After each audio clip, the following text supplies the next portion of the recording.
Hello, everybody. Happy Thursday. It's time for more The Great Ace Attorney Chronicles. I hope you're having a fabulous week, and I'm so happy that you're able to join me tonight. Hello. Let's go grab our friends from Discord. The term can be also used to refer to... Hi. How's it going? Having a good time? Yeah, we're just talking about how many miles a mouse travels on a screen a day. A computer mouse, not the animal. Yes, I take my mouse out of its cage and have it run on my computer. I lay my monitor on its side. Mm-hmm. Like that person who uses like snail safe, like food coloring and like puts it on a paper and has the snail just kind of slop around and it makes cute little paintings. Oh my god. That's delightful. That's adorable. Yeah. This is a snail like the size of my fist, like it's a big fucking snail. Oh, one of those land snails. Yeah. My dad, and this was, you know, a guy who had me and married my mother, so a white guy making this joke, but okay, we think it's funny. So okay, my dad used to joke about how the way Chinese looks to him, the way like the Chinese language, written language looks to him, is you dip a spider in ink and then have it scurry across the page. I mean, that's kind of a beautiful description, actually, though. Yeah, it doesn't feel like it's funny. It doesn't feel racist. It's just kind of like, it's yeah, just like... that's not the worst way to look at it. I know, because it's a fine line, right? Yeah. No, it is a fine line, because I also get offended when people say Chinese sounds like ching chong. Oh right? god, yeah, so that's bad. That's bad. So there is a distinction, but yeah, I think that was fine. To me, that description of like that is actually kind of a beautiful description. Right, like, it's very poetic. I think spider like that to me sounds like I wouldn't have taken it as a pejorative, even unless you would preface it the way you did. Like to me, that just sounds that sounds just cool, like a cool description of something. Just like a fun I'm way. glad that's validated. I was doing that because I was worried it was going to come off that way. Yeah, I think we got what you mean. Yeah. I think if it was something else, I don't know what, but something not spider. I saw a very similar TikTok of a woman taking a square of dry ramen and dipping it in ink and then putting it on a page. That one. That's not. I don't know that one. That, for some reason, right? It's very similar, but it there's like a difference, and I don't know how to. Yeah. There's a different intention. It's like, haha. Between making a comment to your family and making a TikTok, also. Right. So the also medium is inherently different. And also, at the same time, making... I don't know how edible ink is, but making a square of ramen completely unedible. Yeah. There is edible ink. I mean, it's not like a bad thing, but... I know this distinctly because Good Mythical Morning did... Oh my god, that video! Did a thing where they were like, Rhett just like dumped some edible printer ink in his mouth. Okay, no. What happened was they did an episode of they gave two objects and said which one of these is edible. Not which one of these is not toxic. Like they're not supposed to eat it, but you could. Right. And one of them was like, I think it was like some sort of like household cleaner, like an all natural like organic, like meant to be house and person and like baby safe, and a container with like what looked like printer ink, and it turns out it was edible ink for cakes. Yeah. And so I think it was put the end of it in his mouth and opened his mouth, and it was like looking into the void. Just a void. And I think he screams because he sees it on camera. I've seen this clip. I think I've seen this clip now. I definitely have sent this to you specifically. Because it fucking... I adore it. Kills me every time. I think it is. It's like it's edible, like printer ink for cakes, like a bakery printer. You know, like how they print images on like frosting. They use that kind of ink, but they got like a small cartridge of pitch black ink. This is fucking... It's great. You should try and find it if you haven't seen it. It's very good. Anyway. Yeah, if I don't look it up myself.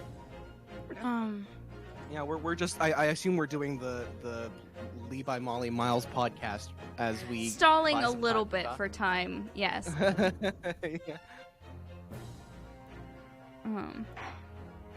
Just a little bit. Yeah. Miss Foster should be here soon, but we don't know how soon is. Right. The MLM podcast.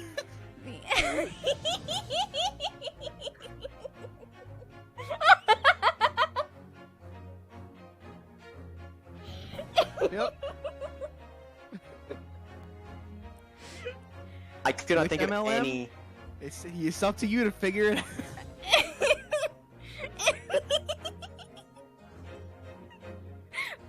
We're either here to smooch some boys or sell you some bad Tupperware.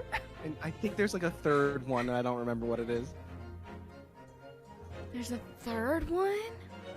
I think there is. Yeah. What?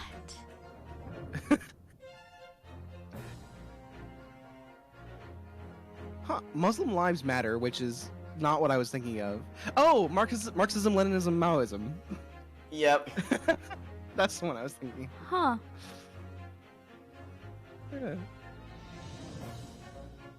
The Missouri Lumber and Mining Company. That's it. That's the correct one. Millilumen, a unit of luminous flux. That's yours. Yeah, it's cool. That one's for you. Mm-hmm. So so we each gotta pick an acronym. I'll be the multi-level marketing guy. I was just gonna say because I'm not gonna be. Is lead by multi-level marketing? I'm not gonna be men love who loves men. I'm too straight for that. I mean, I'll take that one. I was gonna say I take it too. Gender's not real. Yeah. Not for me anyway. Gender's not real. Right. I will also take Millilumen, I guess. It has a Wikipedia page established in... When was this? Oh, it was only defined in 2018. Oh. Whoa. They evidently redid, like, someone basically redefined photometric units. Oh. Huh. Neat. Weird. Oh, Anyways, they're going from like candela to like the metric system.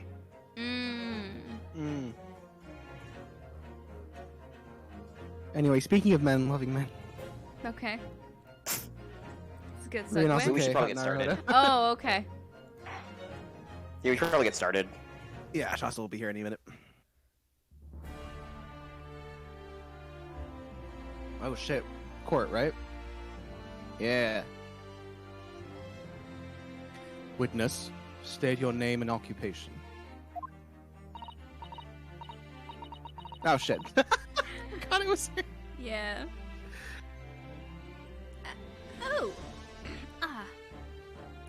Yes. My name is Joan Garadeb. And I'm a juror and such like. Sounds like even she doesn't know if she's a housewife or a maid or what anymore.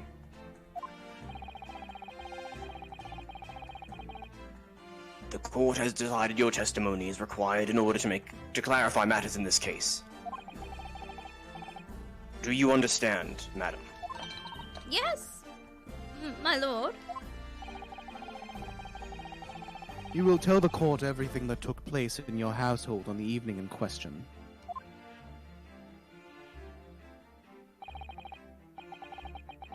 And I warn you, do not attempt to hide the truth.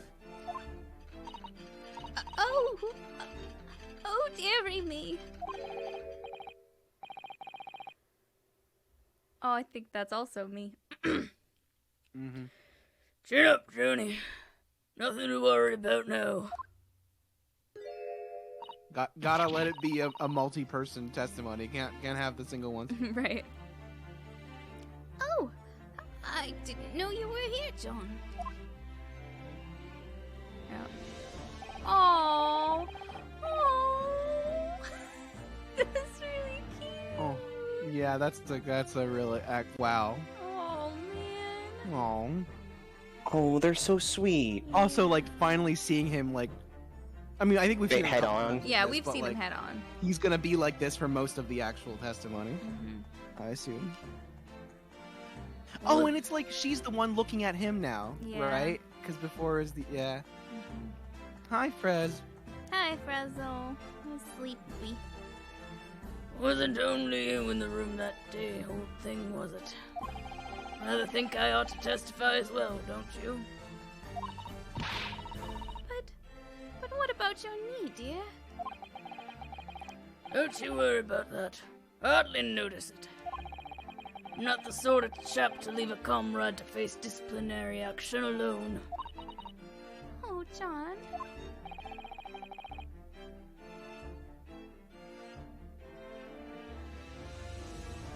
I presume you're Mr. John Garadeb.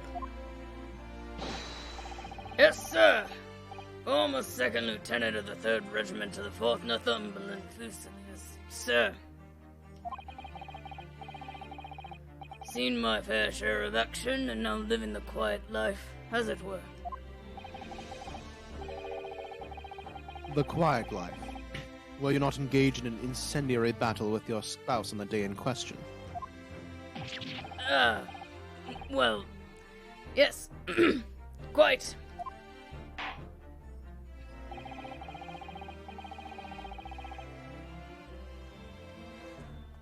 I believe this may represent a first in the proud history of the British court. Calling a juror to the witness stand is unprecedented. It's never happened before? Wild. With how often with how frequently they tend to pick people of relevance to the case. However, the court will hear your testimony now, juror number 4, and that of your husband. You will recount clearly and concisely the events in your home at the time of the incident in question. Shasta! Yay! Hey, I live. Yay! Only and happy Garadeb showed up to testify with his wife. Yeah, I was watching. Oh, cool. Good. You will recount clearly and... Oh, you already said that. Yeah. Sir, at once.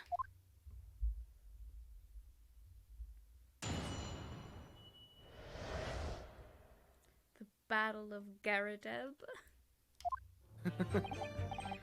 Yes, on the day you're referring to, the wife and I did have a bit of a skirmish. Can't recall the reason now. Liar. Knocked a candlestick over and set fire to the carpet. Soon had it out though and got the window open.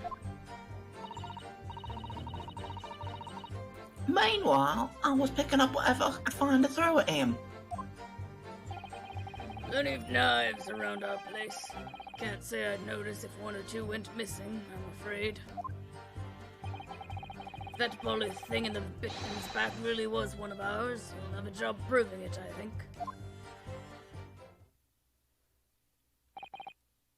Great.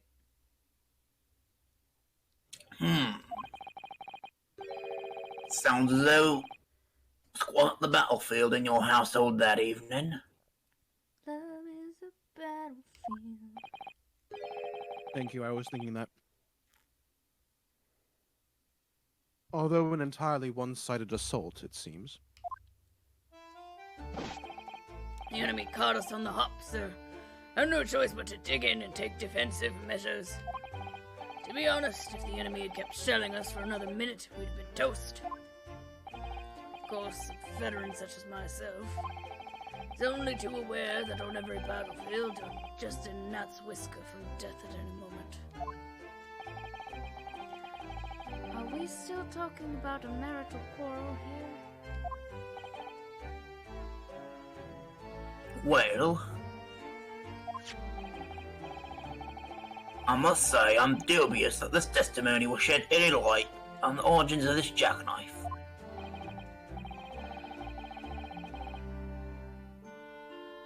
In combat, one's focus narrows such that surroundings are barely noticed. These witnesses may not be able to offer anything more than they have testified already. This may be a dead end. Von Zieks may well be right.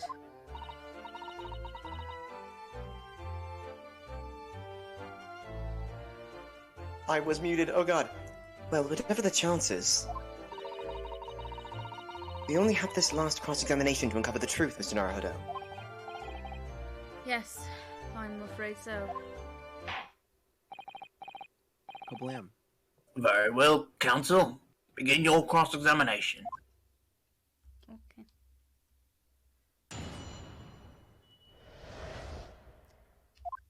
I'm using a mouse I borrowed from the library of my college, so if I'm slow to react to stuff, it's because I can't. The mouse is so bad.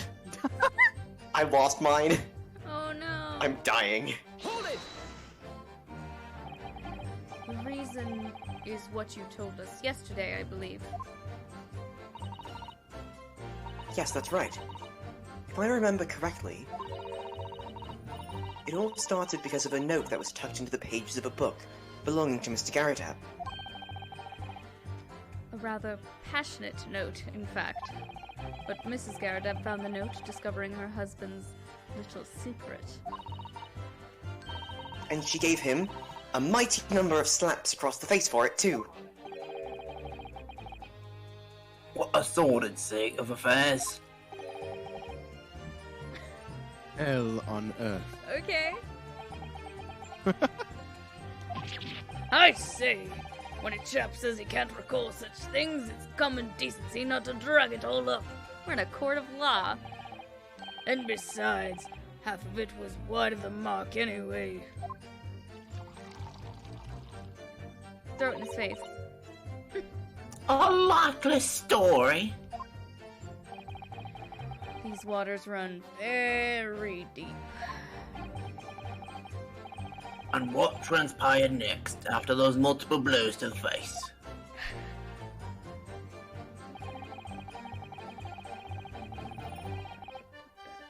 Hold it! And the fire also spread to some items of furniture, didn't it? The bookcase, my armchair, anything of mine, really. Just so happens there was some bathwater around that evening, so I sloshed that about to put it out. Most precarious situation to put yourself in. Ours is a 3-story townhouse on the west side of the street where the water main isn't connected yet. I have to draw water from the public water pump during the day if we need anything, you see. The lodgers are always moaning that they can't get any water at night. Although, Is the water oh my god. water bottle. You They You've got, given they a got gift. drink from water bottles. Although, that little moustache Japanese man buys water in bottles, I believe. The defendant, Mr. It Natsume. happened. It really happened. Wow. Yes, he received a stipend from his studies, you know, from his home country. Is it stipend or stipend? Stipend. I was gonna say, like, if, like, the British pronunciation was stipend, I wouldn't be surprised, but it's maybe, probably I not. don't think it is. Can you imagine being able to brew a pot of tea at all hours? He's obviously very well off.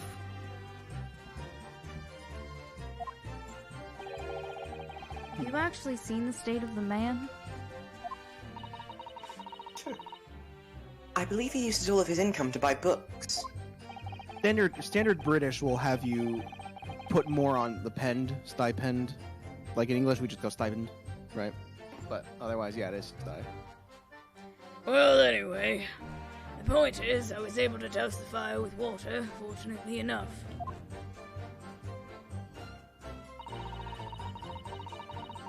Hold it! Even though the room was on fire? As far as I was concerned at the time, it was more important to extinguish my anger than the flames. When a woman wants to throw, she must throw. That is most certainly not true of a Suicidal Takedown, Mr. Naruhodo. How did she know I was thinking that? So, Please cast your mind back and try to remember. Was a knife among the items that you threw at your husband that day? In all honesty, I don't recall. But I feel I must point out that I'm no monster. If you gotta say it. I'm not a monster shirt has people asking many questions answered by the shirt. Let me see. Some bread, a cabbage, garlic, a towel and a sponge, a napkin, A cabbage? a cabbage. I would love to watch his round head get like his forehead get bonked with a cabbage. Just a whole cabbage. That would hurt. It gets sliced in half across his face. I wanted to get stuck on his pointy hair. Excuse me. I would like to hit him in the forehead and then roll down off his chin and go right back at her. Do you have something to add, sir?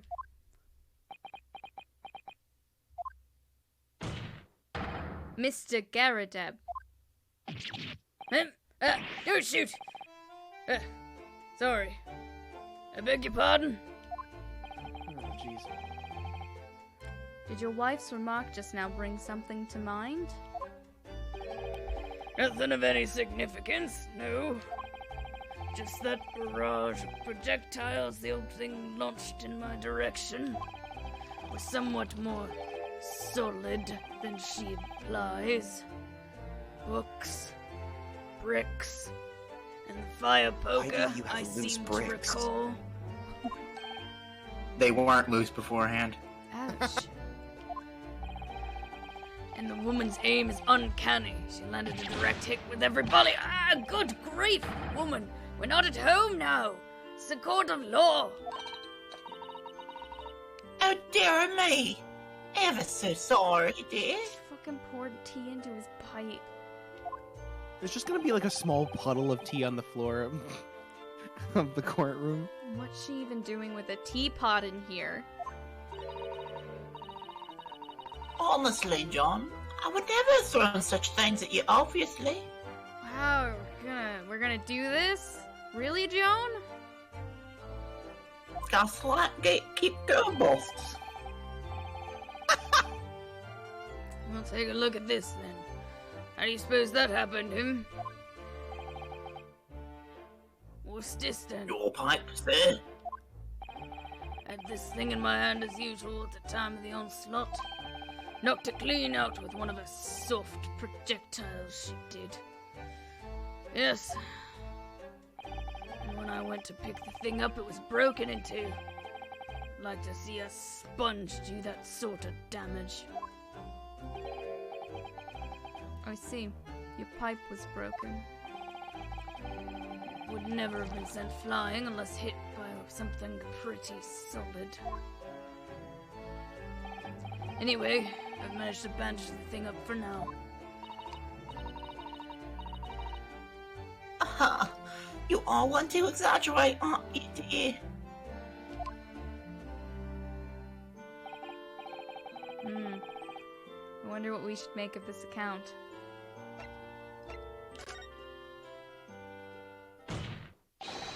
The defense believes Mr. Garadeb's remarks just now to be of great significance. Objection!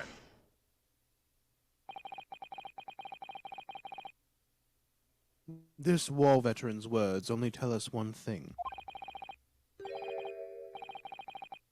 Betray a fiery wife, and pipes, as well as hearts, may be broken. Sentimental wisdom, perhaps, but hardly worthy of adding to the formal testimony. Indeed. Common sense, one might say. Might one? In that case, would you at least permit us to examine the pipe, sir? Well, I don't see why not. Could the broken off piece of the knife be in there? Oh, dearie me. There you go again, trying to ingratiate yourself with a young lady. Joan? Very well. Court will accept the gentleman's pipe as evidence. The pipe has been entered into the courtroom. record. I hope I didn't speak out of turn, Mr. Naruto. Never. Never. I was just feeling rather disappointed for you that your request was turned down. Oh, no, it's fine. Thanks to Susato-san, we have some new evidence to work with. We should examine it carefully. Well, thank you for that rebuttal, Mr. Garrodib. Now if we could return to the crux of the matter. What can you tell the court about the knife used to attack the victim?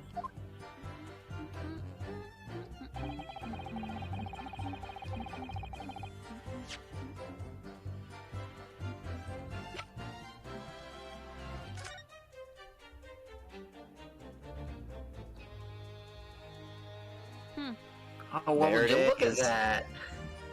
He's been Wow. fucking smoking with that inside the whole time? I don't think he's been smoking it. Oh, maybe that, yeah. I that's think true. it's more just like a... It's like a fidget Aesthetic toy. Honestly, Habit. I would fidget with the pipe. Mhm. They're cool. Yeah. They are. Oh. Something just twinkled inside the chamber of the pipe there. Yes, I saw it. Something stuck in there, I think. Let's turn it over and give it a shake. What's this? It's a tiny fragment of metal.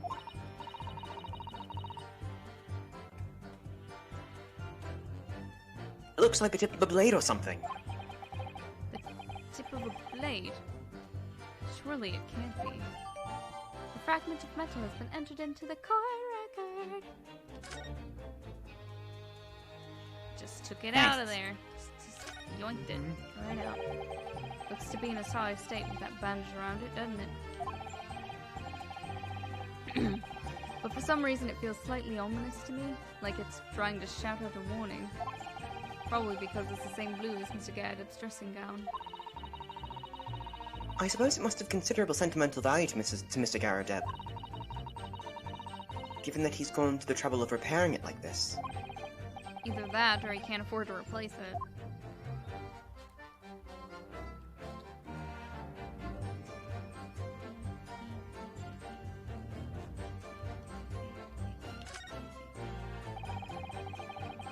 There's a small nick out of the bowl here, look. It appears to have been made relatively recently. And see how there are little scrapes and dents all over it? It's clearly a well-loved pipe. Yes, you're right. It seems to me recently that being well loved goes hand in hand with getting some battle scars. This particular nick is catching my eye though, because it's clearly new.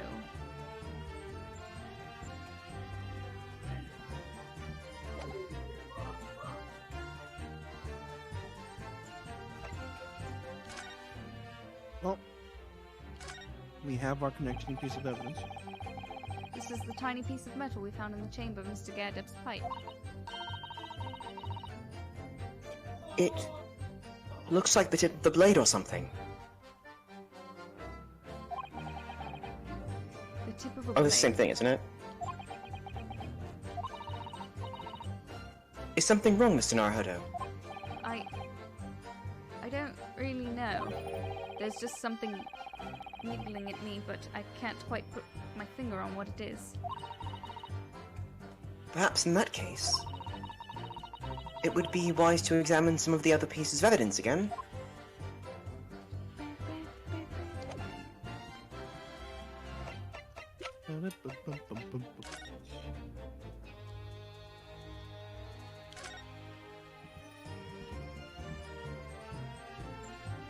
Wow.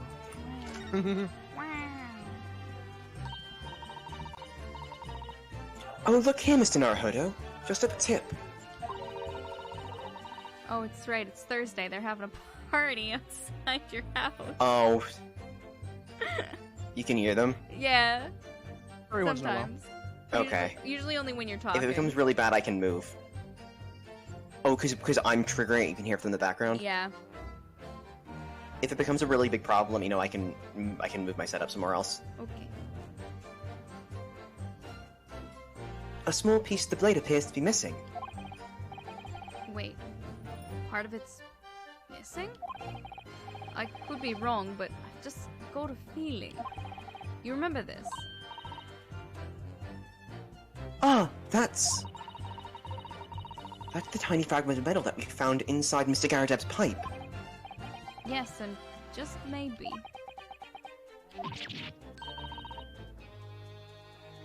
Oh my, it's a perfect fit. Somehow, I just knew it.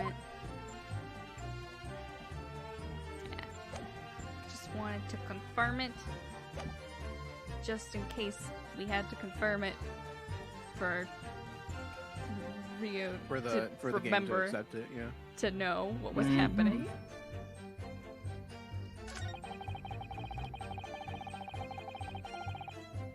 I think I can. This I feels think like we can prove it, sir. I think we should present fragment. Yeah, they both mention each other, so I think you could present either. Objection! Mr. Garadeb, could I ask you to take a good look at this, please?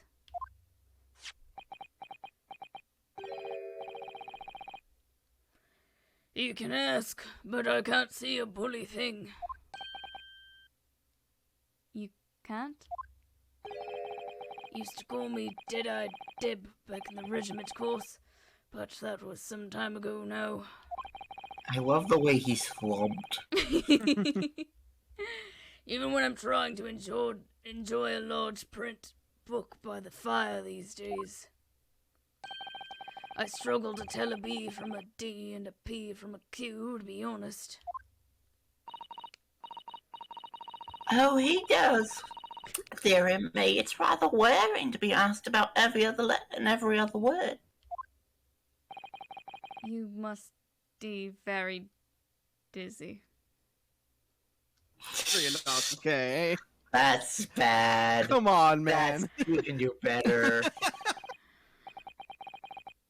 I'm thinking about his name now being Garadeb and how it's like Right, Garabed. Garabed. Yeah. What is that? A tiny scrap of metal. Yes, almost certainly from the tip of a blade. And what may appear at first to be just a tiny scrap is in fact a crucial piece of evidence. Would they say crucial? Crucial? Or crucial? No, crucial would still be crucial. Interesting. Crucial. Crucial. Crucial. Interesting. And where did the defense come by this evidence? It was lodged in the chamber of Mr. Garadeb's pipe. My pipe, you say? By Jove, wonder how that got there. What precisely does this fragment of metal signify, Council? Are you suggesting that it is in some way related to the matter of the stabbing on Briar Road? Yeah. What? His I lips am. jiggled.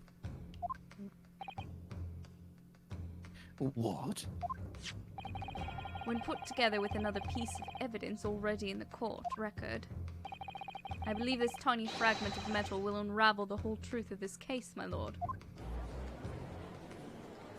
Oh my god, his back! Oh my god, Sir? I didn't notice. Did you see she was on a... Oh, she. Oh my god, I she was saw on a it. crate! I caught it on Twitch. She's on a Yeah. crate and his entire back is burned and you can see his undies. Oh, Oh no, my I goodness. noticed. Great. Oh, I gotta see that again. Oh, that's great. You appear rather confident in that extraordinary statement, Counsel. Yeah. Very well then. Present the pertinent evidence to the court. Mm-hmm. What evidence, when paired with this fragment of metal, allegedly reveals the truth of the entire case? Take that! This is the knife that was found in the victim's back. If you look closely, you will see that there's a small piece of the tip of the blade that is missing.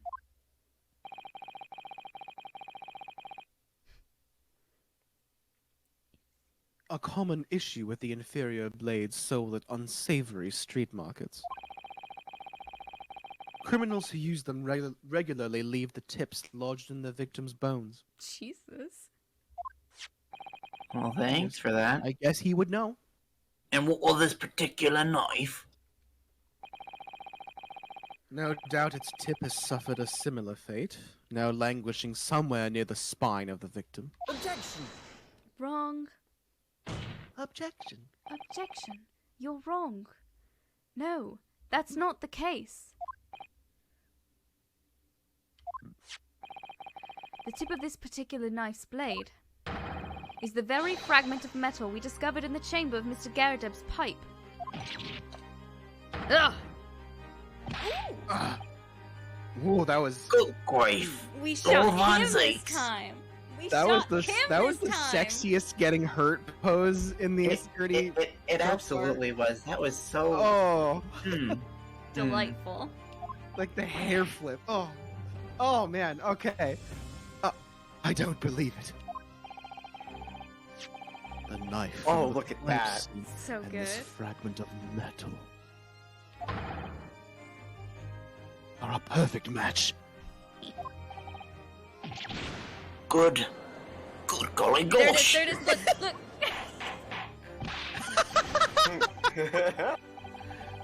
Order. Is this some sort of Eastern sauce, right? Always coming back to this, aren't we? Fuck you.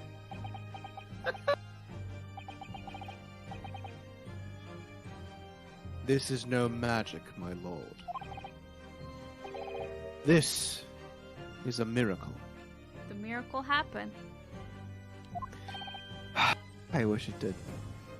A miracle? So It's a new Van cafe, Ace Attorney Cafe announced, and the drinks look very tasty. Good. So Van Zeeks has figured it out, has he? Counsel, explain this extraordinary coincidence at once. Yes, my lord. The crucial point we have to ask ourselves here is when did the fragment of metal find its way inside Mr. Garrideb's pipe? Something that was clarified for us in the most recent witness testimony.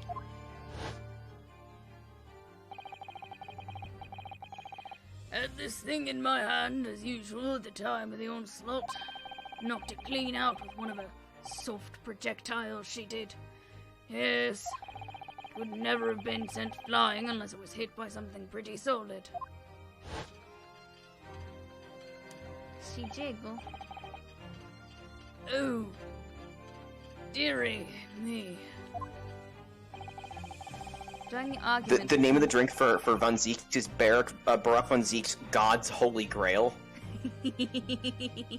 Like, that's the name of the drink, and it's got like the little chibi guy from the recent art on it, like on like a little straw in it. It's cute.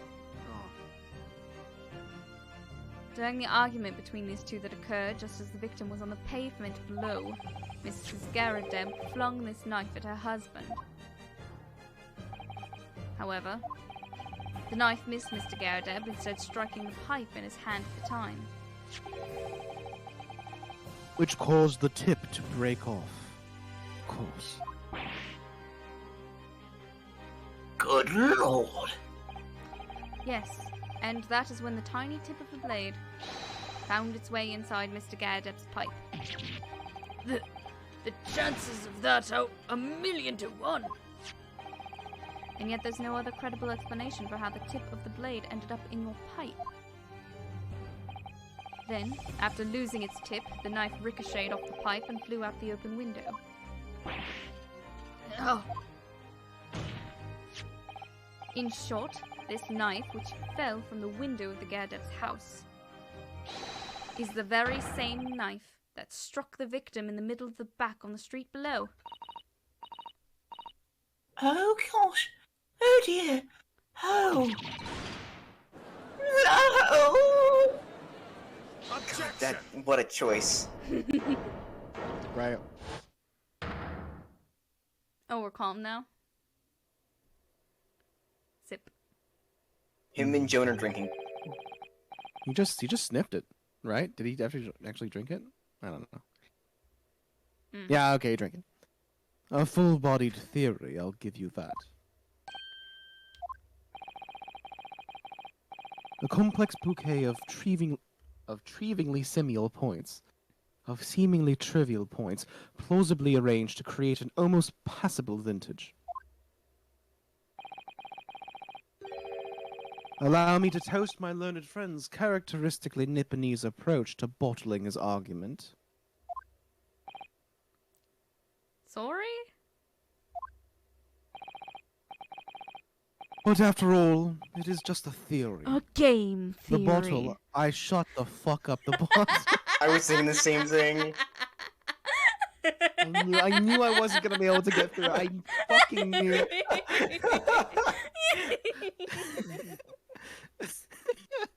The bottle, I fear, is corked. What? Is cocked. Yeah. Because you see...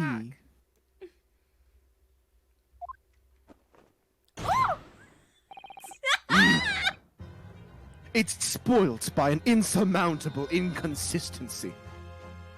Then it hit her in the back. By the way, Molly, These dudes' hip flexibility. Jesus Christ. that was Couldn't be amazing. me. Molly, your camera on stream is not matching the little The little box 'Cause my- outline. box. Yeah, Cause I don't know if my that's intentional.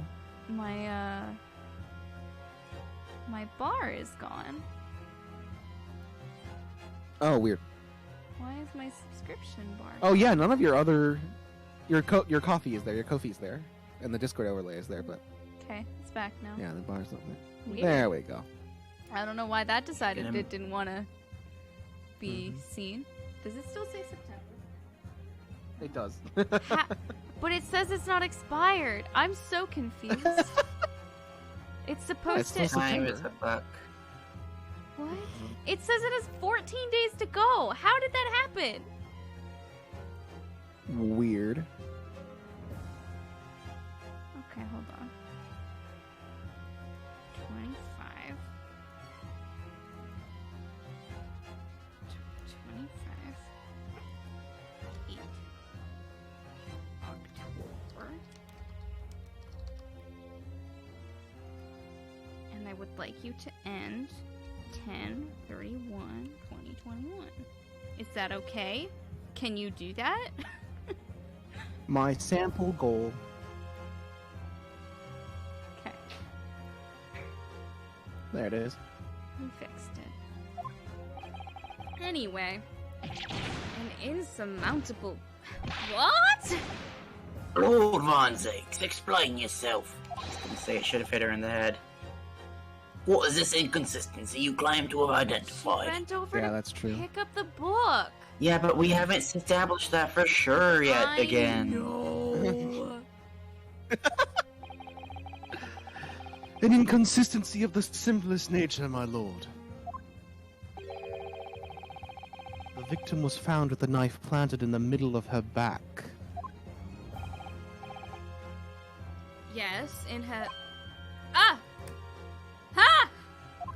Ah, Ah! that's what? You silly little man. Stop! That's mean. Why are you so terrible? It's gone! Now, Joan, old thing. What are you getting so excited about? Also, yeah, the handprint is for sure just backwards. Because Right. Let us consider the basic facts of the case once more. The victim was walking along the pavement before being stabbed in the back and falling to the ground. If the knife that struck her had fallen from above, there's no possible way it could have planted itself into the victim's back. Yeah!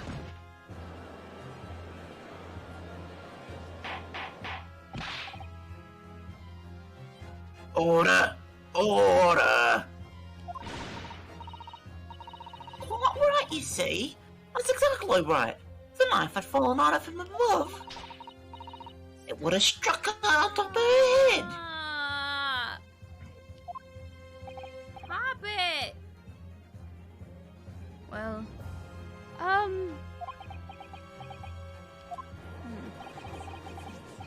He's lost for words, look. I knew it. Did they replace her? Silly in the first Nope. place. I don't know, though. I don't know, though. What really did happen? Yeah, they're all saying the same thing. It would appear the defense has made a rather spectacular blunder. Fuck off. Oh, you. If a theory has even one inconsistency, it cannot stand. I'm gonna shove that inconsistency right up your ass. Now, you'd like that, wouldn't you? Yeah. Your theory, my learned friend, is history. Gotta go into my mind palace. 1 second. We were so close. I could see the truth. I was so sure we were on the right track. But now the way's been blocked completely just by one simple inconsistency.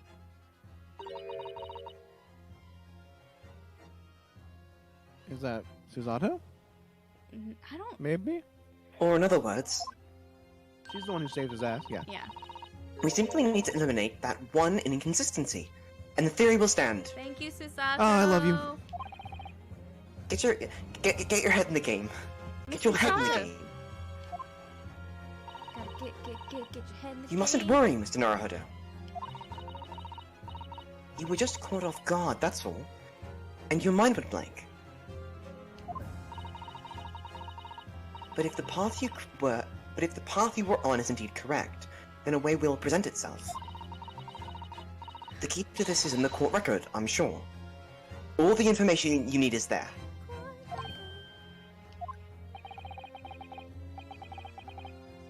It seems you have nothing to say, my Nipponese friend. Au contraire. What's the sport that's like the cricket? Is that it? The one that the British play? Yes. Cricket? Yes, that's one of them. Yeah, I was gonna say. I'm just imagining Rinosuke running around and singing "Bet on It" on a cricket field. Okay. Well, your silence speaks volumes. But why? A tacit acceptance that your theory is fatally flawed. Is it Fatal Flaw a video game? Objection. I believe so? Yeah, I'm sounds thinking right. of Fatal Frame. Never mind. Anyway. Yells objection while like his head is in the desk. Oh shit. This means I shit. need to Sorry. sharpen my mind and dig deeper for the truth. It's a test. Okay, history. This is objection. This inconsistency doesn't mean I was on the wrong track. It just means I need to sharpen my mind and dig deeper for the truth. Yes. If the knife fell from the victim from above, then there's no way that it could have hit her in the middle of her back. Under normal circumstances, that is. What are you implying? Counsel? I'm confused. There is a piece of evidence in the court record that can explain this inconsistency. That can explain how the knife that fell from above could have pierced the victim's back. We already have the answer. Goodness! That's a madness. Surely this must be the last time. Counsel, present the evidence of which you speak. I love the judge's fluffy cloud beard. Yeah. Judge very It's soft. cute. His big soft fluff. I like both judges in this game. Yeah. One is very attractive and the other is big soft fluff. Yeah. This is the last inconsistency. The final piece in the puzzle. If I can successfully make sense of this, the truth will be laid bare at last. The evidence that explains how the falling knife became lodged in the victim's back is...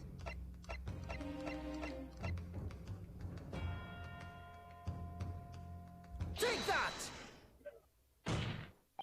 Good. this. Take that. The fourth book found at the scene. This is the final piece of evidence the defense will present. Oh yeah, baby, pursuit. The burnt book. The burn book. Is that not Mr. Garedev's book? Yes, and to understand its significance, we have to consider how it came to be at the scene in the first place. This photographic print clearly shows the book in question, and the victim holding it in her hand. But as we all now know, it was the police constable that put the book between her fingers like that. Quite so. As part of his wholesale transplanting the crime scene to the opposite side of the road. That's true. However, as part of his testimony, Constable Beat made an extremely enlightening statement on that point. But what made you place the book in the victim's hand? Oh, well, sir, that's because that's how I found it. When we first ran over to the scene, the victim was already holding the book. So, when I moved everything, I made sure it was still in her hand. In other words, the victim had already picked the book up of her own volition. And clearly, that must have been before she suffered the knife wound. Well, I should say so. After being attacked with a knife, I don't imagine she'd have been doing much of anything. So the question becomes, why did the victim have that book in her hand? By Jingo!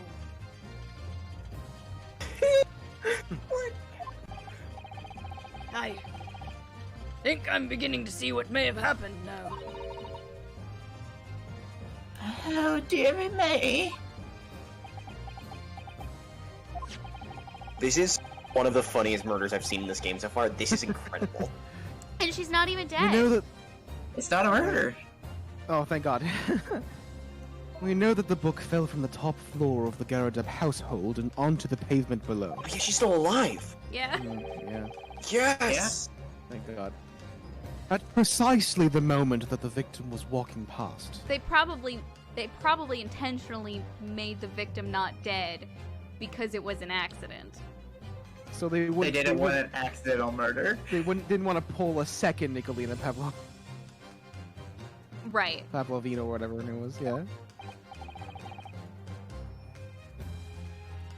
Yes, at exactly that moment, the young woman was walking along the street in the light fog, when all of a sudden, a book fell right in front of her. The book on through. Yes, Mrs. Garadeb. What do you think the woman did? What would you do if you were walking along and suddenly a book landed in front of you on the pavement? Well, I really can't imagine it, but I suppose she might have reached down. Oh, she's so cute. Oh my God. Oh my god, I love her! Oh my God, I love her. Yes, that is exactly what the woman in fact did. She picked up the book. Oh, heavens! And when the woman reached down to pick the fallen book up, what position would her back have been in? That's right, facing the sky, completely and utterly defenseless. Then, in the very next moment, while the woman was still bent over picking up the book,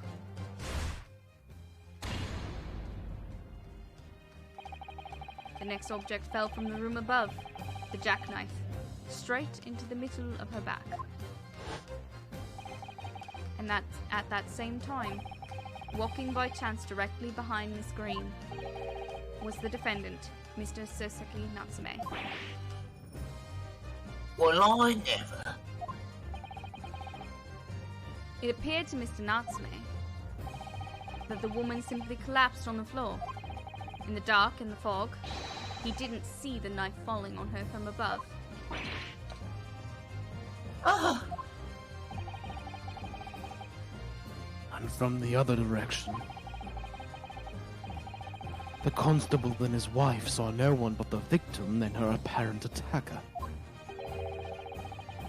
So there never was a real culprit to run from the scene in the first place. No, this was nothing more than a series of unlikely events that culminated in an unfortunate accident. And that is the real truth behind this case. What a fucking case. Good stuff. Well, Mr. and Mrs. Garadeb,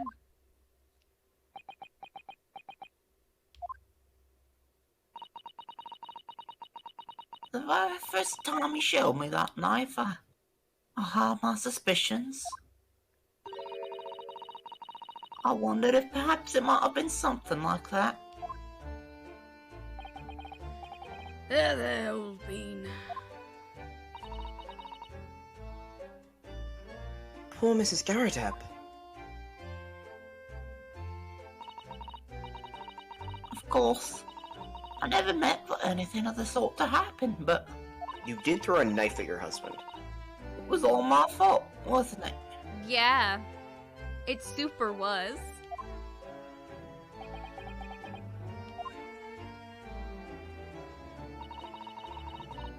I'll take full responsibility.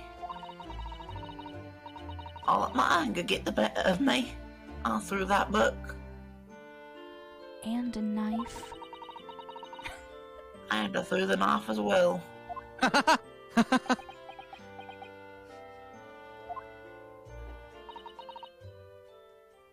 John, dear,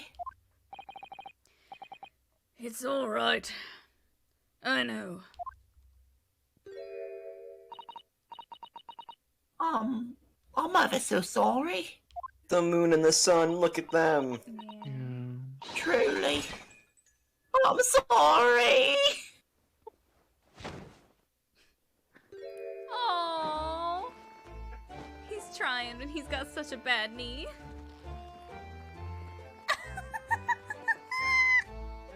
Buddy. He went Oh down my with the God. ship.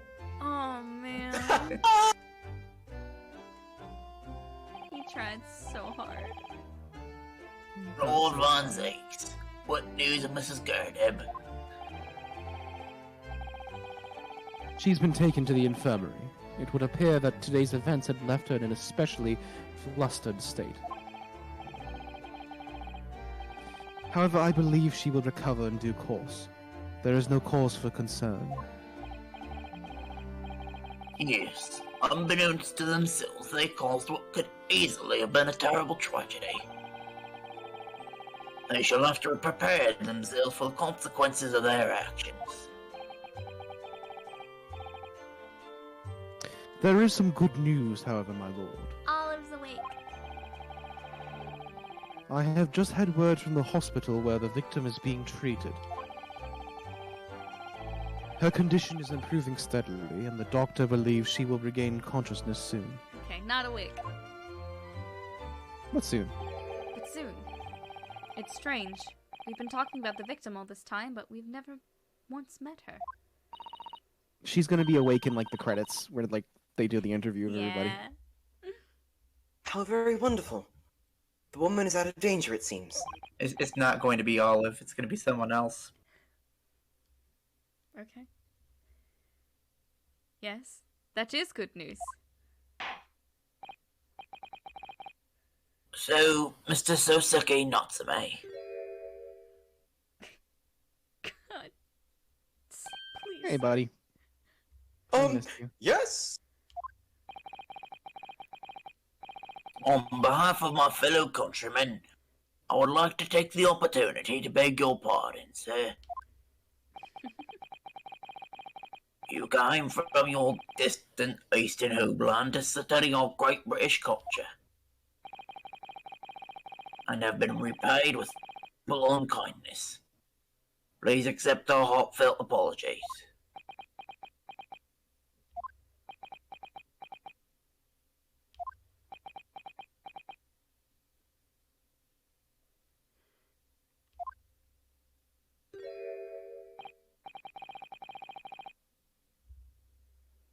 No, it is me who should be begging your pardon.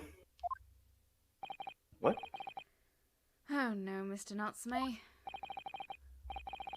That evening, when the young woman just collapsed on the pavement before my eyes, I jumped to the wrong conclusion again, in my confusion. What conclusion, sir? I was sure that the woman was dead. I mean, Rolly Beat also. Yes. Constable Beat said the same thing, didn't he? He thought she had been killed too. I suppose she must have looked completely lifeless. This is a different woman who was also stabbed. Yes. It's not gonna be her. God. It's been about a year since I arrived in Great Britain now. Did he didn't have a British accent when I was voicing him before. No, it just happened. No. But I still can't get used to life here. I can't relax. I'm sure there are evil spirits lurking in the fog, like they're haunting me. Poor Soseki-san. His imagination really has got the better of him. Yes, poor man. So when it happened, I thought the young woman had been taken by the fog spirits. I should never have dropped my books like that and run away. Hello, Red Reaper. Good evening. Not Hey, to be Keith. confused with the frog spirits. Different thing. I should have called for help! For a doctor! For the police! Well, yeah. Instead, I've managed to create a rift in the relationship of the trust between our two empires. And for that, I am truly sorry.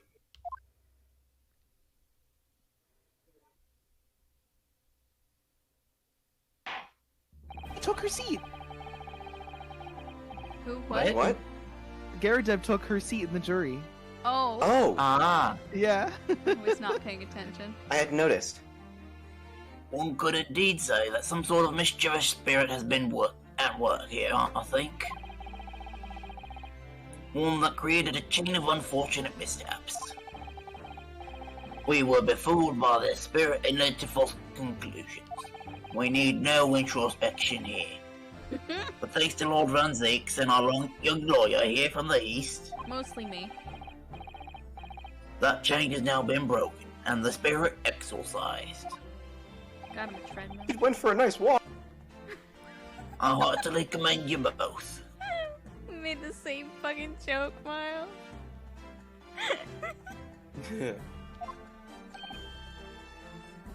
Oh.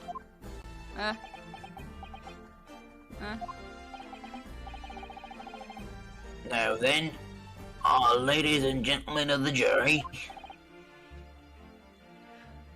It's my lord. in concluding this trial, I must ask one last time for your decisions regarding the defendant's culpability. Are you ready to present your findings to the court? As the foreman of this jury, I can assure you we've reached a fair and just conclusion. I do declare the truth can be extremely cruel at times. Well, I didn't suspect the woman next to me, that's for sure. Sitting in for the old bean whilst she's out of action, you know. But I know what her decision would be. Does this mean I'll finally be able to get out of here and start work? Well, it's about time. I say, I'll have a corker of a story to tell the grandchildren when I get home, won't I? Very well, ladies and gentlemen of the jury, I hereby demand your final decisions. Mr. Foreman? Not guilty. Not guilty. Not guilty. Not guilty. Not guilty. Not guilty.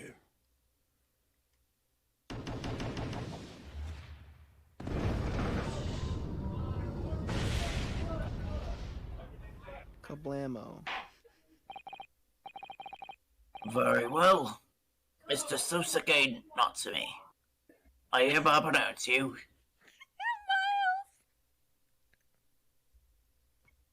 I'm sorry, it's just miscellaneous yelling in the background really gets me. Oh, from me? Yeah. It's the crowd. They're excited. I was trying to watch Midnight Mass with some friends, and they were playing like what was it? I Need a Hero, or like Like, of Shrek renown? I forget what song it was. I will figure it out in a second. But it was like some like extremely catchy upbeat song, and it ruined every ounce of it made the whole show like 15 times less scary, which was kind of nice. And finally, Mr. Natsume. Oh, yes, Lord, sir. You are now a free man once more. Oh, it We was gotta- Happy Together. The song was Happy Together. While like trying to watch like a scary vampire show. Amazing. Oh, God. We gotta put Natsume in, like, witness protection now so he doesn't fucking die. It is my hope that you will continue to further your education in British culture, and not die. And may you never again be brought before me. Oh yes, sir. Of course. On my life, where I'll never set foot in a courtroom again. I'm transported to tears. Great. Thank you, counsels. Court is adjourned. The duality. Mhm. I mean, Soseki was like legit proven not guilty, unlike our last defendant. So I think he's okay. I think he'll be Oh, you okay. mean because, like, the curse? But that depends on how much Von Zeeks actually has to do with his curse. Also true. Because if it really is everyone who goes against him, then it's regardless of what he thinks about the outcome. Right. But if he is involved, then this guy might be safe.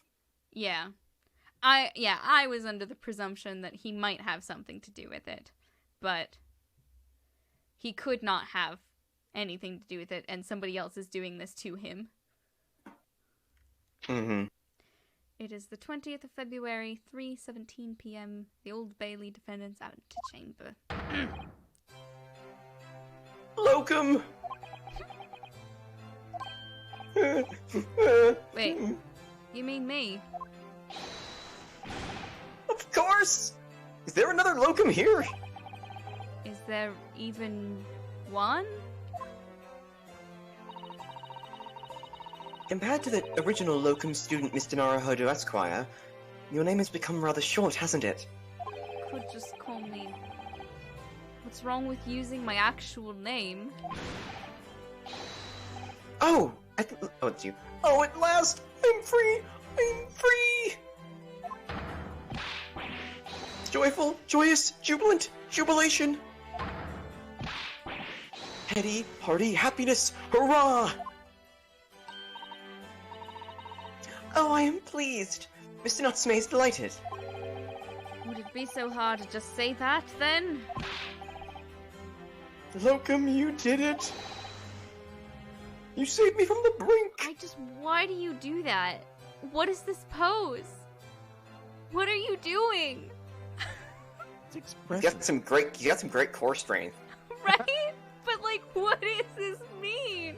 What emotion is he portraying with this Is he not? action? Is he not? Is he not blinking? Is this just like a still image? Oh my god! I haven't seen him blink. Those eyes are During painted this- on. That's some very elaborate eyeshadow. Yeah, no, he doesn't He's straight blink. up not blinking. Most Wow. Ace Attorney characters blink in their idle poses. Okay, there it is. Well, but just not that one. Right, Well, what happened to the poor woman was in no way your fault, after all. I'm just glad everyone can see that now.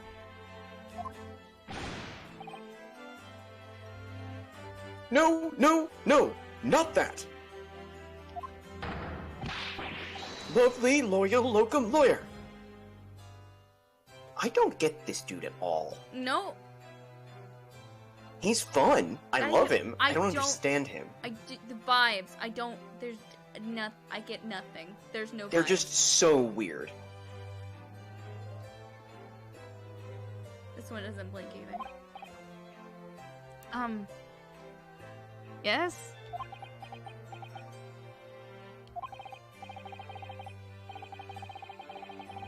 I mean, as I said before, I have just never got used to life here in Great Britain. Every time I look over at my shoulder, I see foreigners. I see towering brick buildings. Uh-huh. And from high up windows, I see them looking down on me, laughing. Look at that little hunchback. Look at that little hunchback. Oh dear. I'm sure it's all in your head, Mr. Natsume. What? Oh, that's you. What? I mean, it's me, but different me. Still you. Today, you, locum lawyer, gave my gloom the boot. This is the new one. Okay. You stood firm behind that baronial bench before all those babbling British. Uh-huh. You battled to the bitter end, laying the bare, baffling truth. And when I beheld the blinding fireworks among the beams of the Bailey's roof, I bellowed. I yell a lot. Behold the best barrister ever born! Oh, that's very flattering, and we're very pleased for you. This has given me a wonderful anecdote to recount to my old friends back in Japan. Uh-huh. An anecdote. Is that what's to become of all my hard work?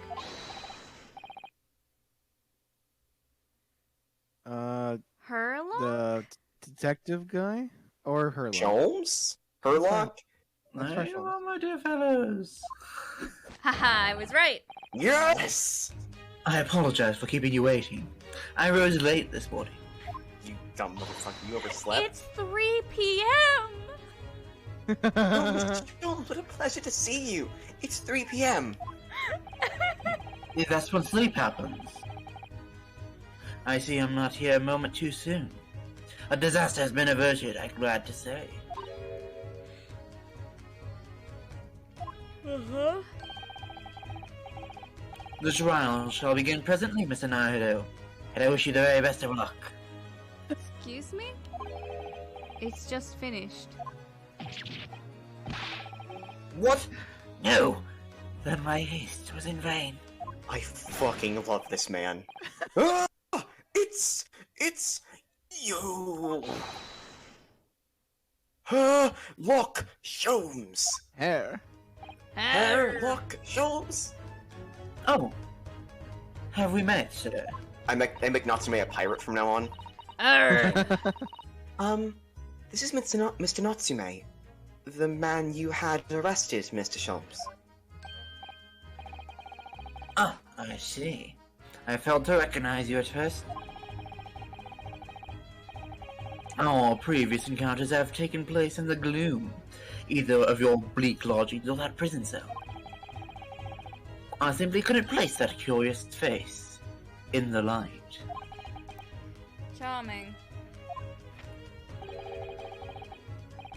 This is all your fault, Herlock Sholmes!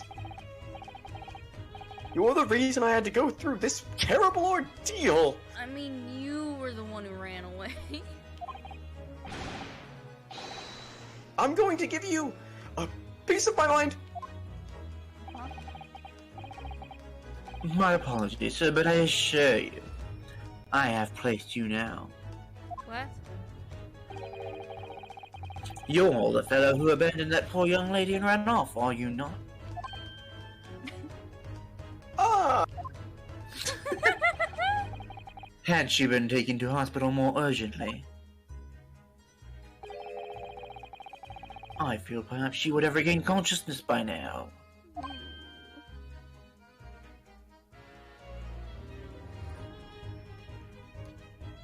Oh? Did you hear me the first time? No. That's probably Not too the short. first time, I don't think so. Yeah. Nope. But it was unavoidable, I'm sure. We are but human after all. Anyone would have been shaken by such an experience. Mm-hmm.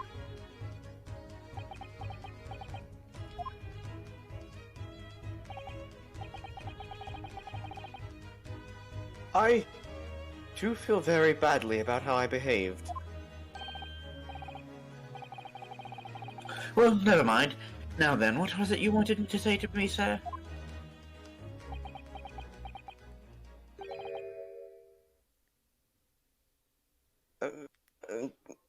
Nothing. Holmes guilt-tripped himself out of a lecture. Priceless, so I am sorry, really, but that was quite priceless. Poor Soseki-san. Still, on the bright side, you've had an extremely entertaining experience without paying a penny. Entertaining is one word. And it would seem that you were not even found guilty. But there is no bright side. Whatever do you mean, Mr. Natsume? Bright side. I'm Mr. Brightside.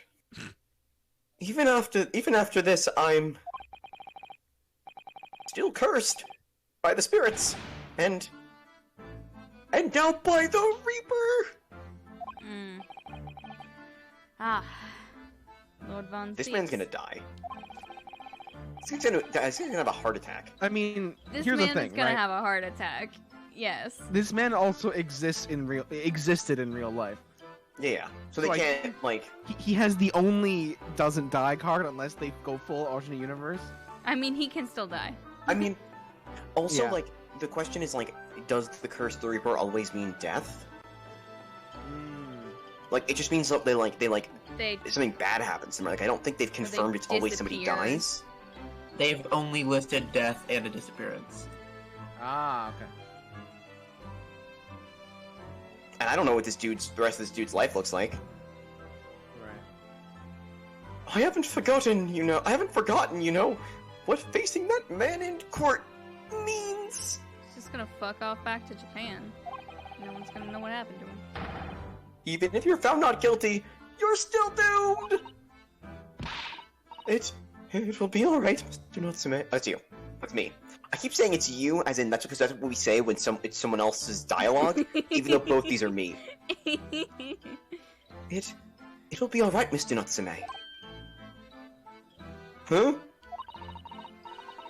If the Reaper appears trying to make trouble, I will protect you. Hiya! So you just flip again. Her With a demonstration. perfectly executed Susato takedown. Much as I'd like being turned on my head, a bit of a warning might be nice next time, Miss Susato.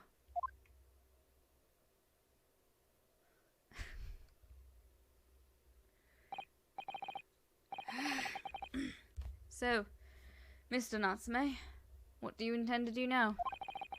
You mentioned something about recounting your experiences to your friends back in Japan?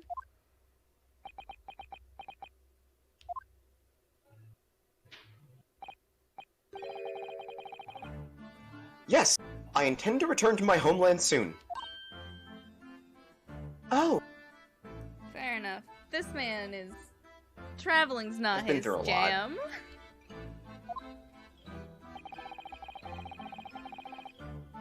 it has already been a year since I arrived here in Great Britain. I've visited universities, libraries, bookshops. I've been honored with the tutelage of professors. I've learned so much about the wealth of literature and the city it has shaped. And I've come to realize that it is my calling to sail home and tell my fellow countrymen about it. That's very touching, Mr. Natsume. Or, perhaps, in less veiled terms, you wish to withdraw halfway around the world to escape the terror of the Reaper's curse? That's not it!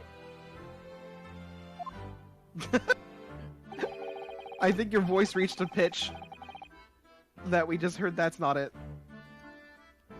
That's not it!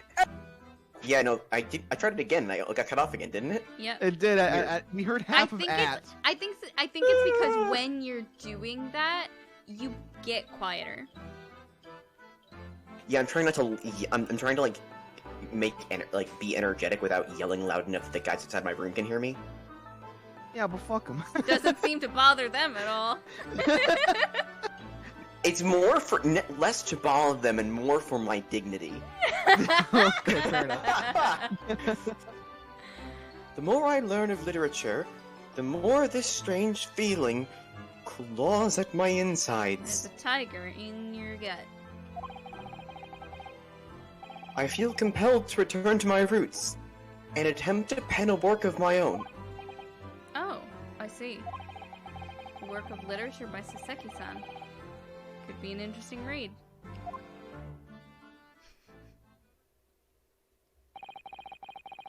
That's a And what about Miss Usato and yourself, Mr. Naruhodo? wink and a nudge about our author friend. Sorry? What about us? Will you return to Japan alongside your mustached compatriot? Why would we? A week has not yet passed since we arrived in London. And only now does it feel as though we've finally found our feet. And you are accommodated in a hotel at present, are you not? That's right, but we need to find lodgings before it bankrupts us. I've calculated we can only afford another 10 nights before our entire budget is exhausted. Oh boy. Well then, you could take my lodgings. Your terrible, Oh my god. unwindowed second story. Yeah. Oh my god, please. Oh. The windowless room? Ah, but what it lacks in windows, it more than makes up for with a floor, a ceiling, and walls. Does the cat come with it? No, it's his cat. I mean, if it's going on a sailing ship, we can't take a pet on. Oh no. And of course, I'd be happy to leave behind the accursed evil spirit. The The cat. cat. Mean way to talk about your cat. Oh my, an evil spirit. Oh yes.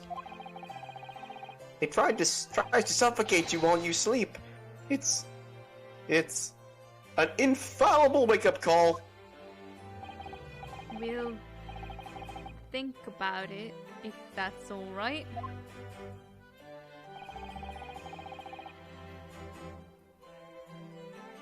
Perhaps I can offer a more welcome alternative. Would you consider taking lodgings with me? That feels Fuck yes. just as dangerous. Really? Why not both? It's technically Iris's house, but you can share as well. Oh, convenient vacancy. No!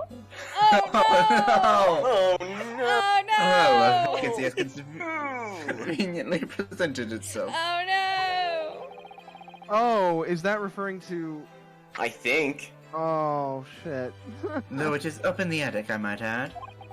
Are you sure it isn't just a storage loft?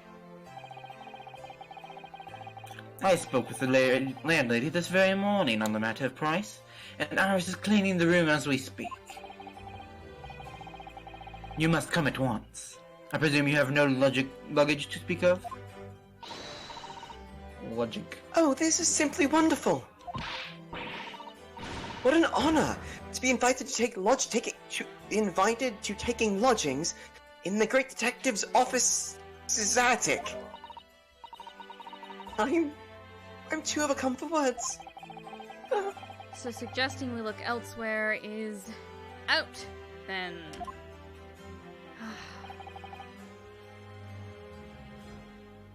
Then it's settled. Iris will prepare a welcome dinner this evening. And you must come too, Mr. Natsume. I insist. I don't know what to say. But thank you. And yes. Wonderful. Then I'll go and complete the paperwork for your formal release, Mr. Natsume. It shan't take long. Somebody's happy.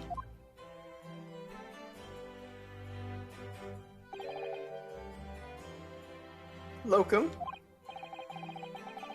I knew you wouldn't let me down. I'm truly delighted to have met you here in London. Likewise, Mr. Natsume. It's been a privilege meeting you two. It's a shame we're going to have to say goodbye so soon. Well, I've come to realize that I belong in Japan. But Locum, we'll meet again one day. Yes, I'm sure. And Dai Yakuten Saimon too. And hopefully by then I'll be a successful lawyer. In DGS 7. Hopefully by then, I'll be a successful author. Well, my dear fellow, our carriage appears to have arrived. Shall we go, Mr. Naruhodo? Yes, Mr. Sholmes. I've little doubt Mr. Natsume will be released in time for the dinner this evening.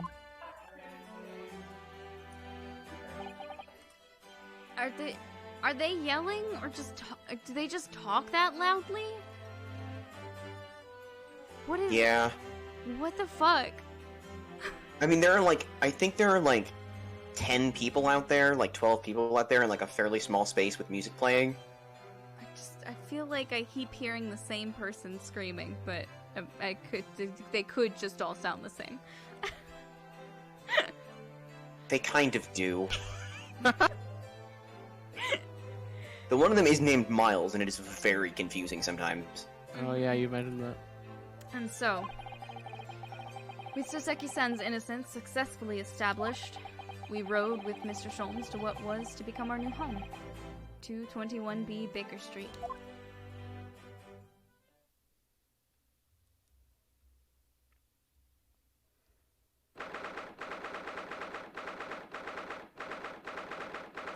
Oh, this is actually quite nice. This is nice, yeah.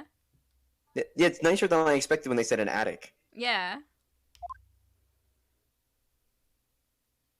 There's a shovel. We got a shovel. That's all we need. This is to be our new office. Yes. Office. I rather like the sound of that. Me too. It's simply wonderful, isn't it?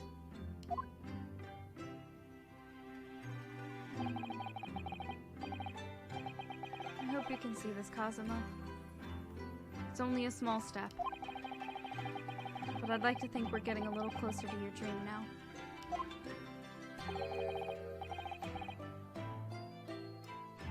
So, my dear fellows, do you like the place? Ooh! Casual shows. Ooh. Took his coat God off. damn. We're inside. He doesn't need his coat. Mr. Sholmes. Yes, thank you so much.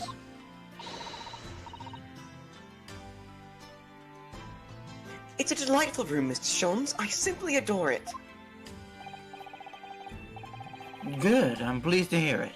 Arthur and I are delighted to welcome you. Ah, fuck, we need a Oh.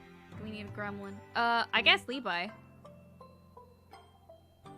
Hope everyone's hungry. It's nearly time for dinner. We'll eat as soon as Mr. Natsume arrives. We have a lot to celebrate. Iris, you must let me help you. Right then, Susie. You can be in charge of the salad. Splendid. I forgot she called her Susie. That is That's cute. Susie and Rooney, I think. Rooney, yeah. So, Mr. Naruhodo, how does it feel to have your own office in the capital? It's Vests are hot. I mean, you're right. It's very exciting, actually. I can't help wondering like what he gives good adventures hugs. await us.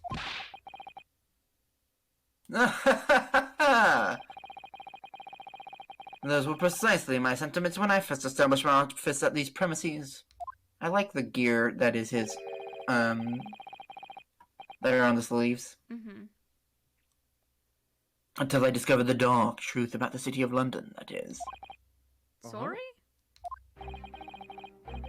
London is a glorious place, full of wonder, opportunity, prosperity, and mirth. But the brightest of lights cast the darkest of shadows. Ooh, he is kind of a looker like that with this pose. Shadows? What do you mean?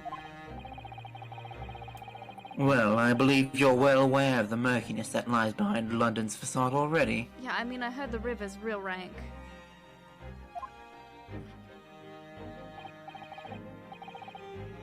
So, once again, Mr. Naruhodo,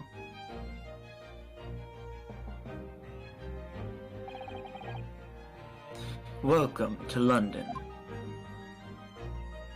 Okay.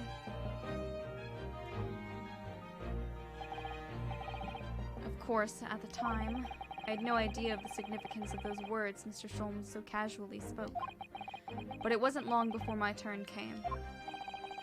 To lift the facade and see the true depth of the murk that lay behind it.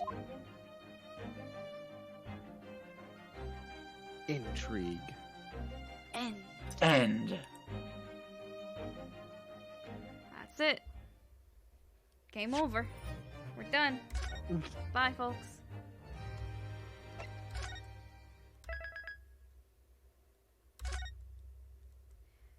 The adventure of the unspeakable story. Ah. The Ooh. Hound of Baskerville. Only one of the most famous stories of, yeah. Ooh, exciting. A hound it was, but not such a hound as any mortal has ever seen. Its eyes glowed with a smoldering glare. The whole of its ox-sized body was outlined in white-hot flames.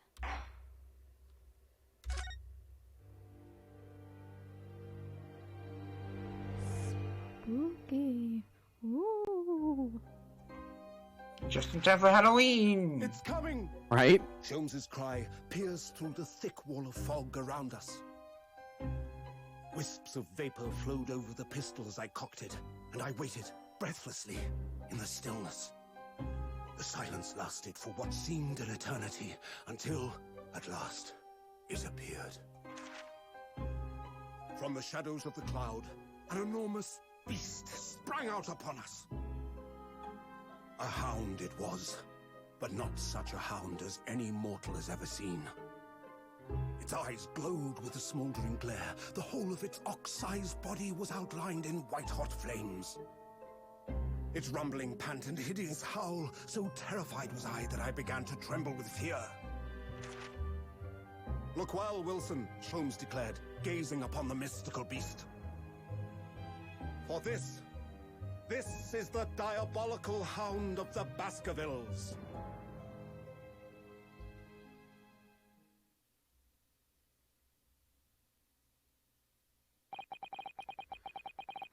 Our first 2 months in London passed by in a flash.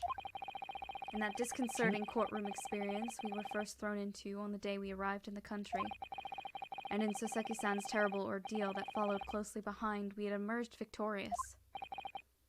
However, there then came an abrupt end to our opportunities to appear in court, which was hardly surprising, of course, since I was nothing more than an amateur, an unknown student of law from a faraway land. So life in our little office was very quiet. That is, until it was shattered one day by that fateful telegram. Yes. It is now the 15th of April, 9:13 a.m., Naruhodo's legal consultancy. Bap, bap, bap. Oh, this cute. There's a tangerine. A little clementine. Yeah. A little orange. I want to know what I like. Is that like a weirdly shaped clock in the background? That's a Dharma. What is that? The thing with the face? Oh. Didn't Sato tell us that he brought that over? Yeah, that's the only thing. That's the only thing that Ryunosuke brought with him was a Dharma doll. Oh, it's that. Yeah. Oh, okay. That's why in all the fan art you see of him in the suitcase, he's just holding the doll. It's very funny. It's very good. But yeah, it's a doll. It's the Dharma doll. I was woken by the unreserved knocking on the door by the telegram boy. But after he'd gone... What's she doing over there? Hi, babe. Susato-san's behavior became very obviously strange. Ah, good. They kept the shovel. Somebody worked way too hard painting that shovel. They weren't going to get rid of it. Susato-san? Yes? She fucking teleported. Is it time to leave the court already? Let me see. What case is it today? I don't think I'm scheduled to defend anyone at the moment, am I? Okay, I like this as opposed to like the mainline games where it's like Phoenix does nothing in the interim.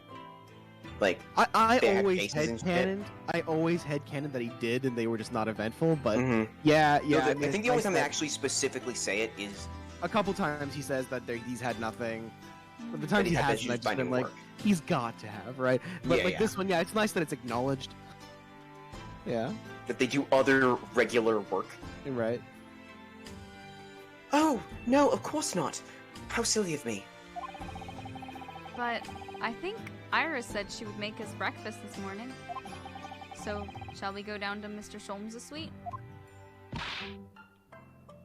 Oh, because we're probably speaking in Japanese. Yes. Yeah. Iris makes the most delicious breakfast food. She does, doesn't she? And once our bellies are full, we can leave for court in fighting fit form. I will say, I have actually found an easier time finding her voice when I gave her a British accent. Like, I found her easier to voice when I... Like, that to me sounds more like her voice than otherwise. Right. Let me see. What case is it today? What? Slow? Here Are we you go okay? again.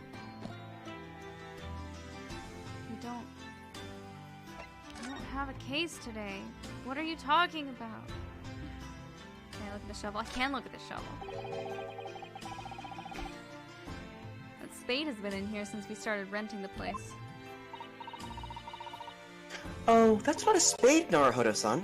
It's a shovel. No, we can't do it. We can't do this. No. Shovels are for digging. That's for scooping up loose material. It's a spade. No, spades are for digging. That's for scooping up loose material. It's a shovel. I don't want to dig a hole for myself. Let's leave it. Ah, Spring at last, and the weather is warmer now. But I love the smell of fire and the steam rising from the kettle. Oh, would you like some tea, Naruhodo-san? Thank you, Susato-san, but I'm alright for now. With the green tea Susato-san makes from time to time and Iris's unique herbal infusions, this place is paradise for a true tea lover. Green tea is such a wonderful accompaniment to British, don't you think?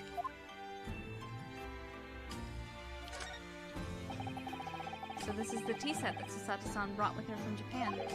Let's hope she hasn't noticed me slipping sugar and milk into my cup when she makes it. It's just so bitter. Tea is a drink to be enjoyed, Naruhodo-san. You really don't have to force yourself to drink it, you know. I don't like to see you screw your face up so.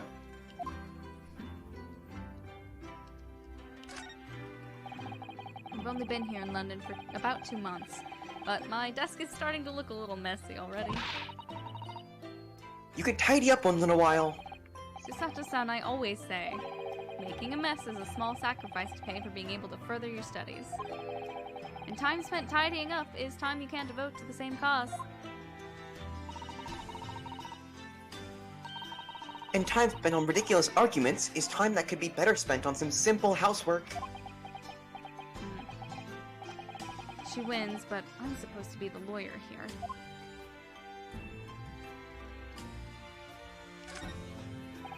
Ah, the Daruma doll I brought with me from home. Still with only one eye colored in.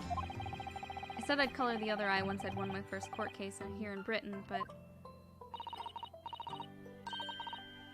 But you have won, haven't you?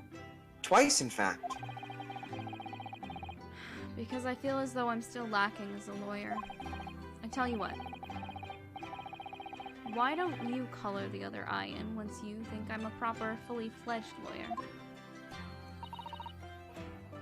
If you insist. It's fine. Look at that one. Ah, this must be the telegram. Let's see. Ah! No, you mustn't look at that. Not under any circumstances. Alright. I won't. I'm sorry, Naruhodo-san, but you can be very mischievous at times. Then put the telegram away if you don't want people looking at it.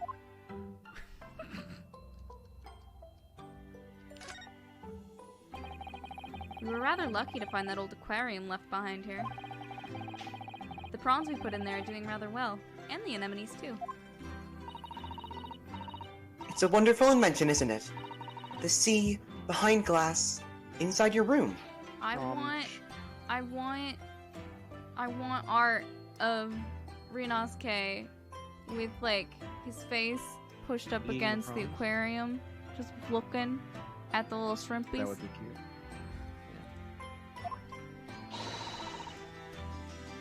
Another example of Great Britain's greatness. Aquariums. Having to clean out and change the water isn't so great, though, is it?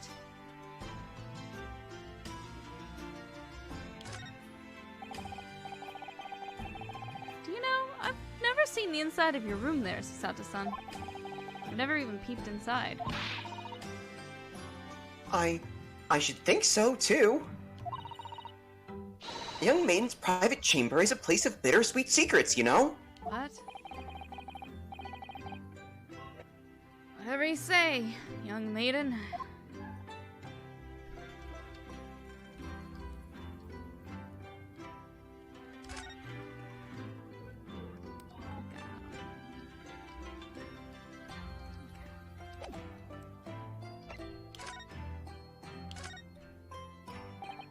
So, what was it about?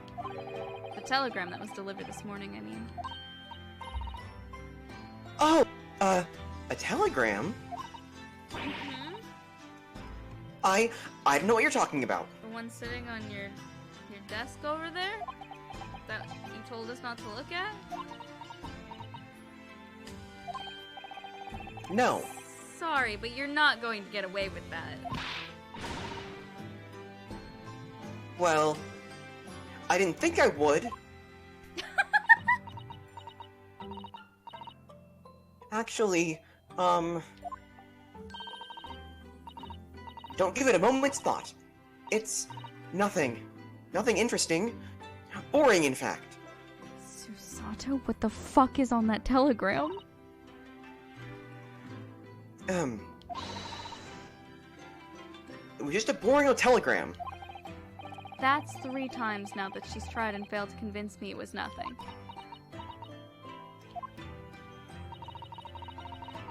I promise that I'll tell you about it at some point. Alright, I understand.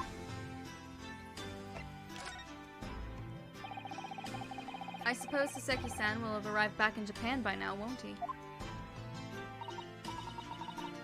Yes, I should think so. He left immediately after that terrible ordeal.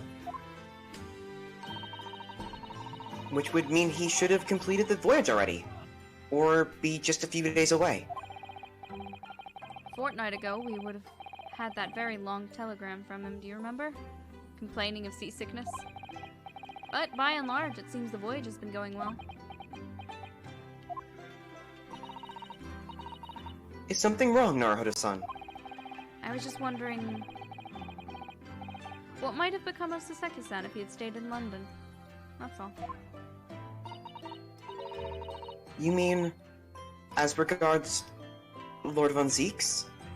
The Reaper? Yes, I can't help wondering if seasickness would have paled into... I can't help wondering if seasickness would have paled into insignificance in that case.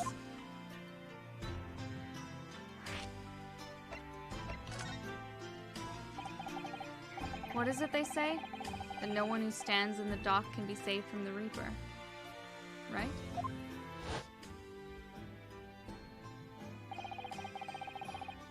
Like the way that nightmarish trial ended on the very day we arrived in London.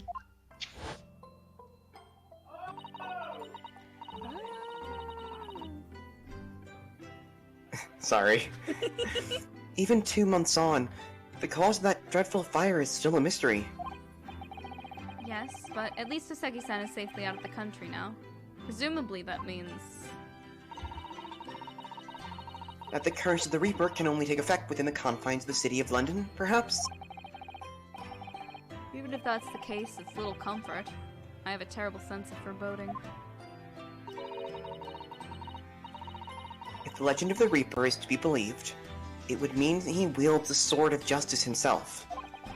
Come to think of it, I wonder what he's He picks been up a to ball these and past swings him 2 around. weeks. Surely not wielding that sword against more acquitted defendants. No, I don't think so. Apparently, Lord Von Zeeks hasn't appeared in court once since our last encounter. It's almost like he's only showing up in court for us. Weird. Oh? Yes, since Soseki-san's trial, he's withdrawn from judicial service again, it seems. Yeah, he's definitely the reason why Kazuma was coming to London. Part of his secret. Really? Just like before, when he wasn't seen in court at all for several years. So it's just been me who's had to face him in his recent spate of trials, then. Ugh. Just my luck. I wonder if luck doesn't come into it. Sorry? What was that? Oh, nothing. Never mind. Nani?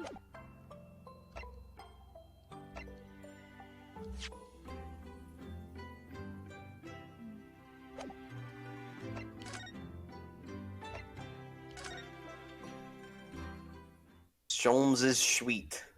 Sholmes is sweet.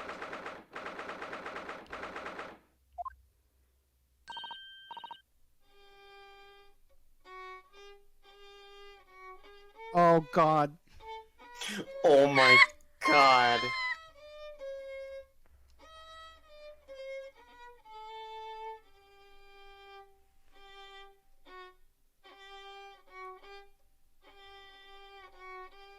Yeah, this is about right. Yeah. This is correct. You don't pick up this instrument as a hobby and not sound like this. Iris loves it. Levi, Look at this her. is you. You fucking asshole. No, you're voicing Iris. Oh, right. Oh. Jesus Christ, Levi! To be clear to stream, I play the violin, so I God! thought Molly was doing a hey. Molly was Hey, dunking this on him. dude was dunking on me. Dumb as being a bitch? No, this is your voice line, dumbass! He's just listening. Morning, Runo. Morning, Susie.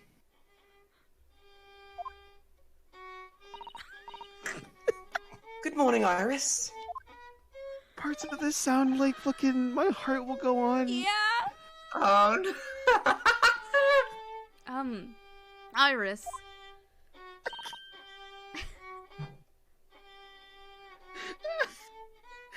What is it, Runo?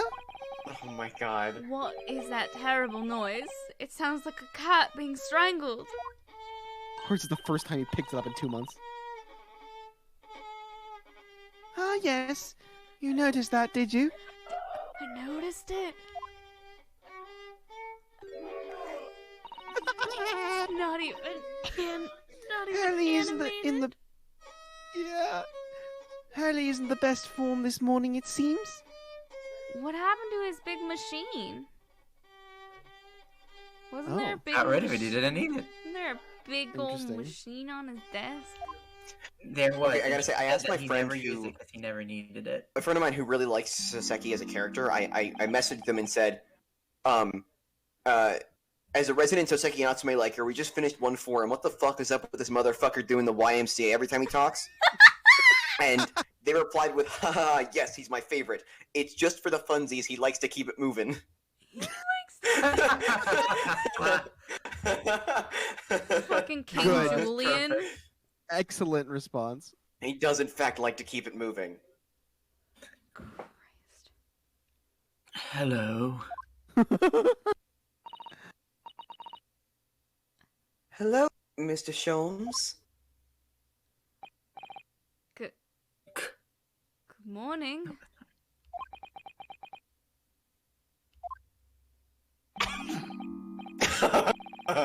Good morning to die, perhaps. My man's depressed. Has something happened, Mr. Sholmes? You Oh look my miserable. god, this is the funniest sprite I've ever seen. And the way you were playing the violin before. My analytical mind is dead. Music is dead. The world is dead. Oh, Uh-huh. man. He's having a real normal one.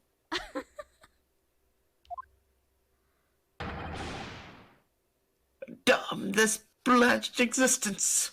So you've been boiled and dunked in ice water? Yes.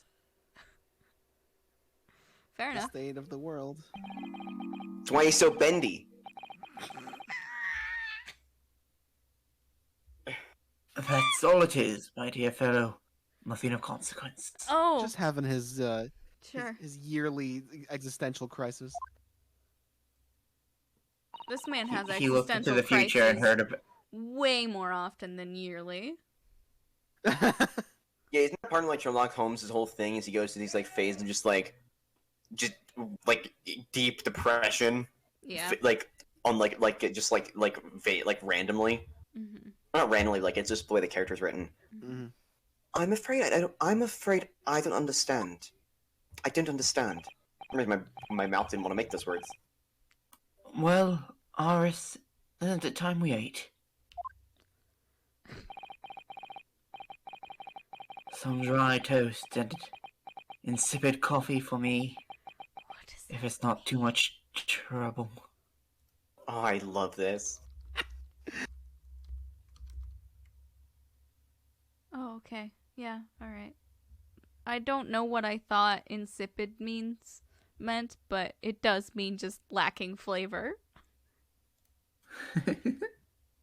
Some gross ass bland coffee. They did adopt the cat! Baby! Oh my god, fully animated. It's wearing the fucking bow tie. Oh, look, it's Wagahai. Wagahai.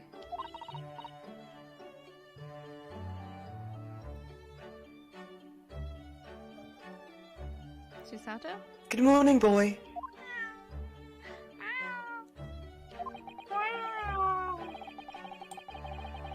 Must be some sort of tiny door for cats to use. But how did it get there?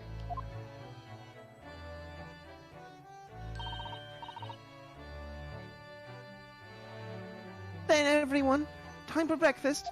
I hope Solms suppressed the entire case. That'd be really Oh, funny. wonderful! Let me help you, Iris. It would indeed be a fine day to die. Jesus. Herlock. Ah, I knew something looked different. The name of Soseki Natsume's most famous book is Wagahai wa Neko de Aru.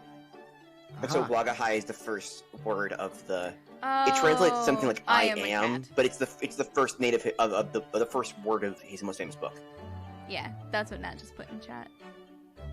The Japanese Oh. name of Natsuki Soseki's I Am a Cat is Wagahai wa Neko de Aru. Same hat. Mhm. Something's missing from Mr. Sholmes' desk. And his spirit. And just his general His bodily. spine. He's Wait, we lost can his just spine. look at Iris? No. Look at Mr. Sholmes' desk. It's completely clear. Isn't that enormous machine usually on it? We can never hope to understand what goes on in the great detective's mind, Mr. Naruhodo. Wagahai is a very fancy, self-important way of addressing yourself. Oh, another one of those ways you can do that. Cool. Right, because like Watashi is like another way. That Mhm. makes sense. It's why he's wearing a bow tie. He's a very fancy cat. He's a fancy. Yeah. Why, next time we're invited, we may find he's vacated the entire suite. That's scarily plausible, actually. Huh. Oh, I don't want to look at everything again. That's too many. Can we try looking at something else again to see if he just gives us a depressed explanation this time? Ah yes, the letters V and R inscribed on the wall. In bullet holes. Isn't the initial of the Queen or something? It's so delightful to see it in the flesh, having read about it in the stories. It was so inspiring. I fired 100 arrows into my own wall at home to make the characters for Sue of Susato, you know? Super? But perhaps there are some Ha. things the great detective does that you don't need to copy?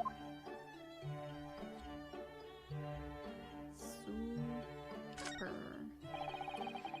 There's all sorts on these shelves. Chemistry apparatus, books, papers, and lots of things I've never seen before. It's all heaped up so high I can't help feeling the whole lot is going to topple at any moment. Oh, it's such a charmingly untidy collection of paraphernalia, isn't it? It just looks messy to me, like my desk. But you, Mr. Naruhodo, must learn to tidy up after yourself. After yourself. No favoritism there, then.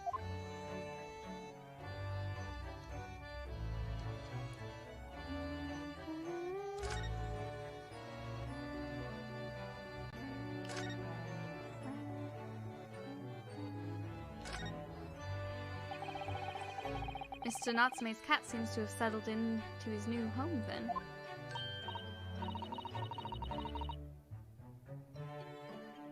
Yes, and I've become very attached to little Waggy.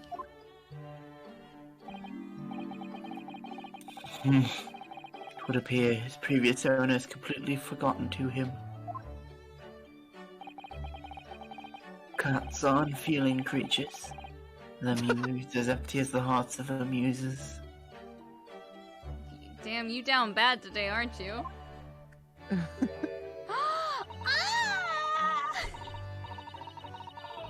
If Mr. Natsume had no intention of taking Waggy back to Japan, I wonder why he kept him in the first place.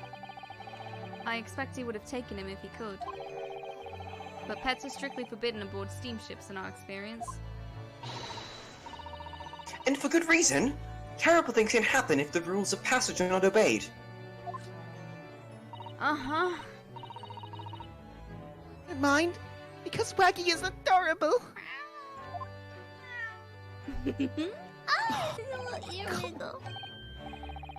Yes, he really is. Oh, yes, what about the door? I don't remember seeing that tiny thing in the main door before. Where did that come from? You noticed? You are observant, Runo. I use this. It's my latest invention. What? What is that? Call it the cat flapper-mat. What?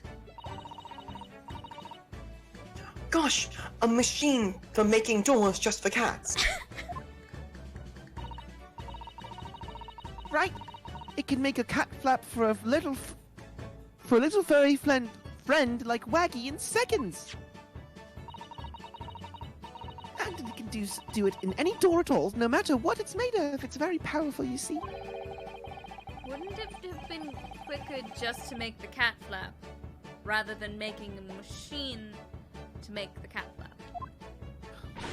Utterly ridiculous. Yes, maybe, but now I can make cat flaps anywhere I like. Please let this. How many cat flaps relevant. do you I want need? this to be cat. I need this to be plot relevant. Oh, I think it's wonderful. Somebody makes a cat flap at a person. No! You must make one for us in the door of our office upstairs, Iris. Not like that. She really knows how to come up with unconventional inventions, this girl. But it's true, that thing can straight up kill somebody. Yeah. Oh, absolutely. If it can do it at any door. Yeah. Any door material, someone's getting cat flapped.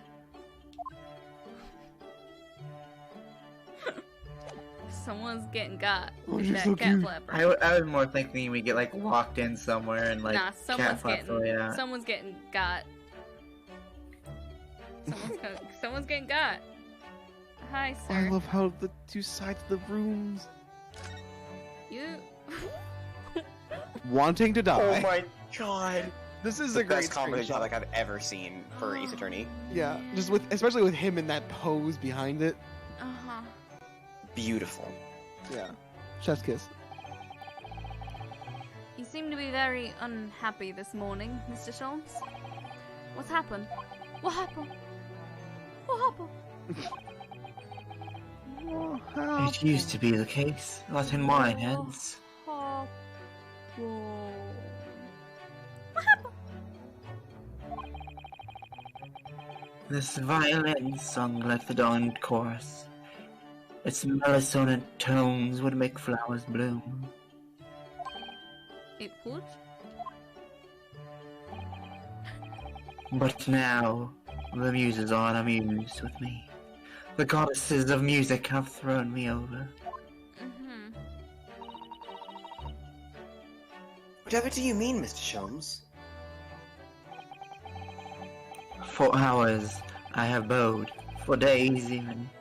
Through the night I have endeavored, to no avail. That sound, my tone, is lost. That brilliant, clear, unwavering tone gone forever! No more recitals of unbridled emotion! Don't you start doing it too.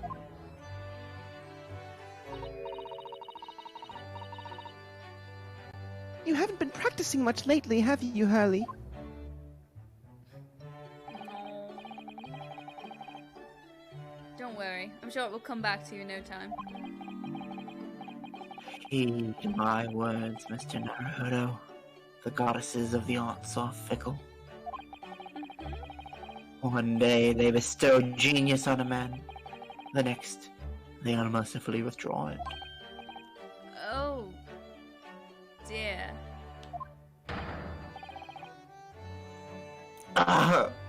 Why is this happening to me?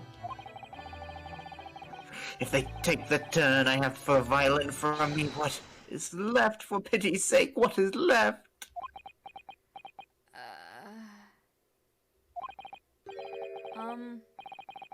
Deduction, perhaps? Isn't that what you're known for?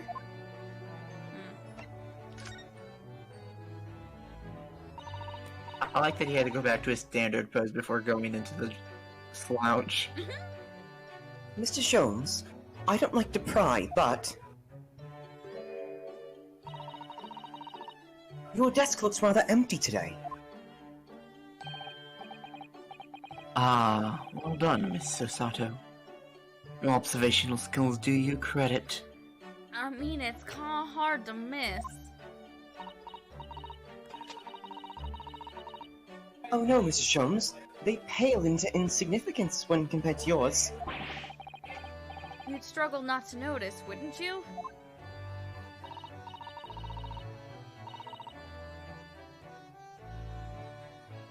Hurley's great analytoscope. That's at Winterbanks now. Sorry? It's at a windy bank? No, Winterbanks! The pawnbrokery. Why?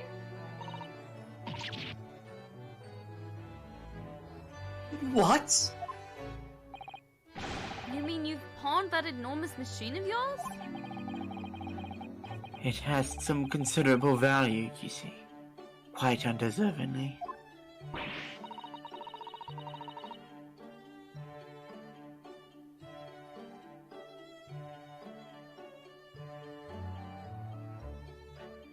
The fuck? Miles is dead. Miles said Oh, BRB. shit. Oh shit. But isn't it a very important machine for your work? I do wish you had consulted us if your situation had become so desperate. I should have gladly passed what little income I have to you. Dear madam, things are far from desperate.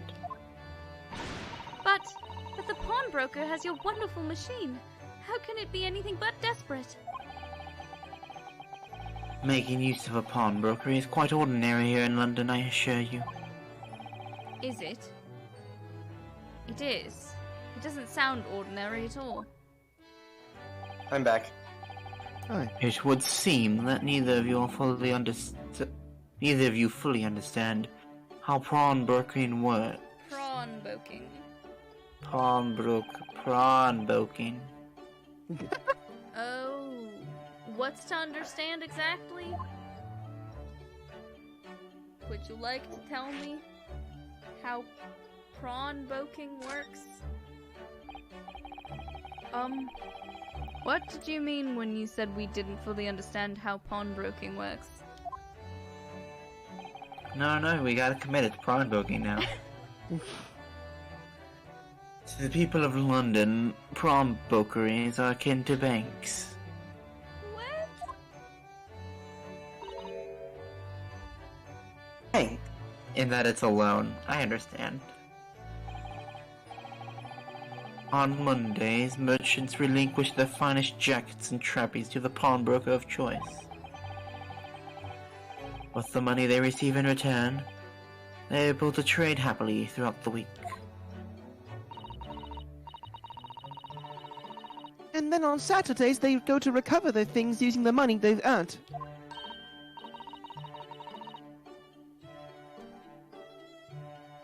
I had no idea. This has been a fascinating lesson for us.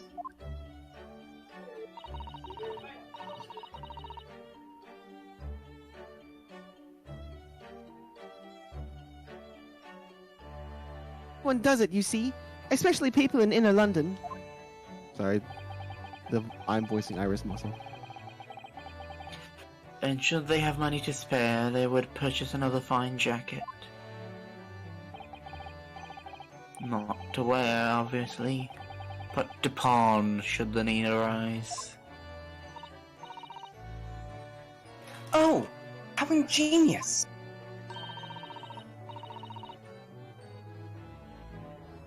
So whenever we have something that's getting in the way, we leave it at Winterbanks, you see? A pawnbroker can be thought of as an extremely secure vault. But can't other people go and buy your shit? Usually the way at pawn, if you're actually pawning it, not selling it, then they put it on hold for a agreed upon amount of time. But like that is real life too, current day. Like they really do act as a bank, kind of. Weird. Who would have thought that even prawnbokers are different here in Great Britain?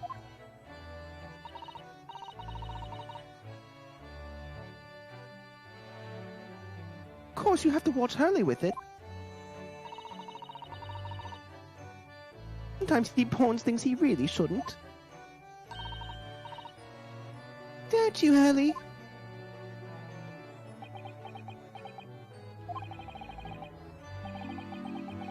What does it matter? The world is dead to me now. What happened? Did you pawn your soul? What did you do? His soul. Oh well. Important things are happening. Oh, what was that? Well, Sorry, I'm trying to. My throat's really sore, so I'm going downstairs to get a cup of tea, and I have to bring my computer with me, and so I'm sort of struggling up the stairs at the moment.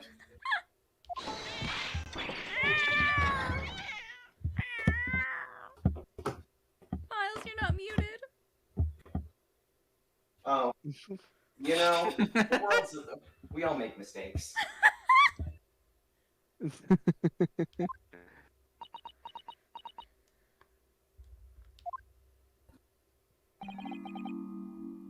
What was that? Oh no! Borgehei's tangled up in your violin! Oh no! Oh no! Oh no!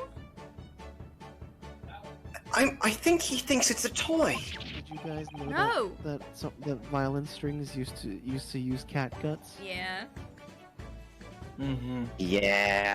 What's Yeah. he doing to it? Anyway.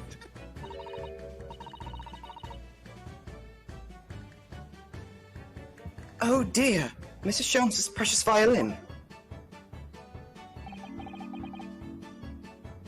Why should I care? What? I shouldn't be surprised. If the cat is a more accomplished musician than I am. Dude! What happened? Mr. Jones really is in poor spirits, isn't he? Anyway, I'll put it back where it lives, shall I, Hurley? Out of the cat's reach, if possible. Maybe we should assess the damage.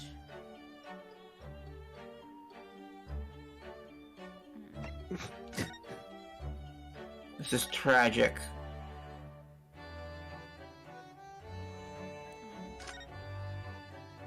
The analytoscope was important.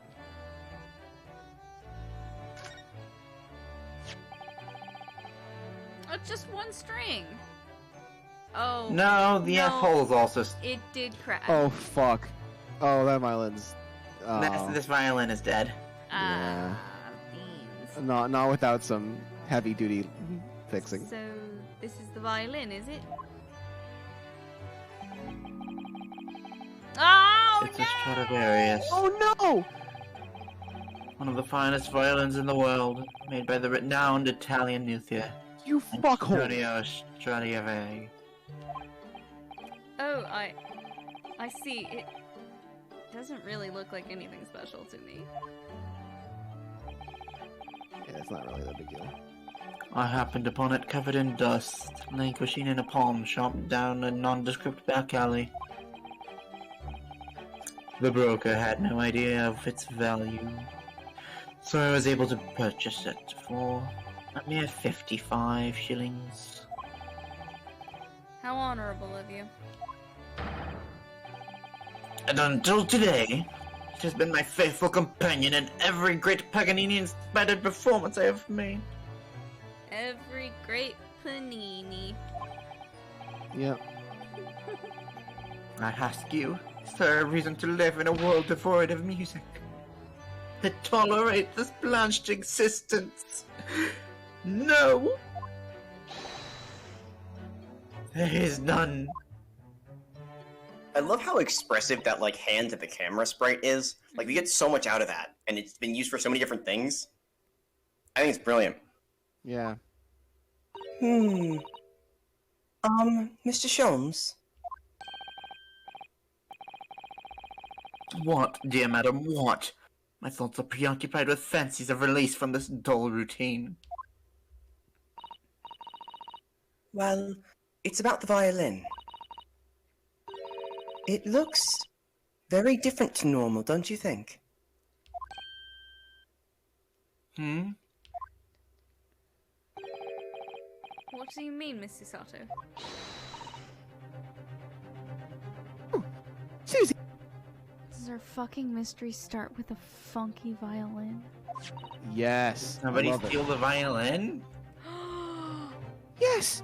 The tone of the wood is completely different. His fucking violin got stole. That's why his muse Oh, is gone, shit. because it's the wrong violin. And there definitely won't be a murder that results at some point related Absolutely not.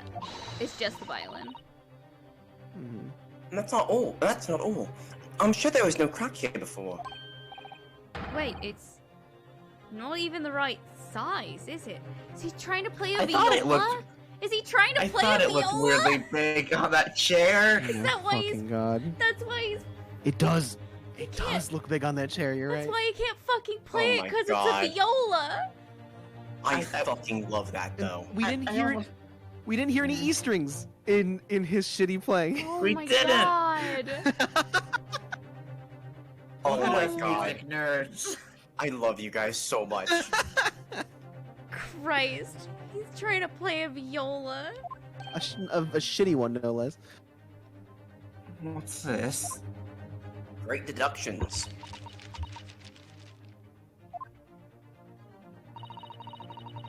I'm terribly sorry to have to tell you this, Mr. Sholmes, but that instrument isn't a violin at all. There we go. Then what? I believe it's an entirely different instrument called a viola. A viola. Viola? A viola. Viola. Viola. Violet. Potatoes. Called a violence. Oh, violin. Oh, What? Oh my god. fully falls to the floor. Oh, Mr. Sholmes, are you alright? You're right. You are quite right. This isn't my faithful Stradivarius. So what, pray, is this piece of stringed flotsam? Not your faithful performing partner, then.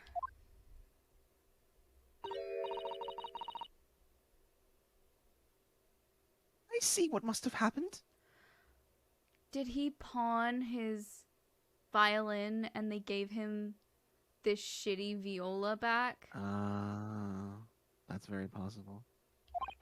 That makes sense if they went to the pawn shop recently. You do, Iris.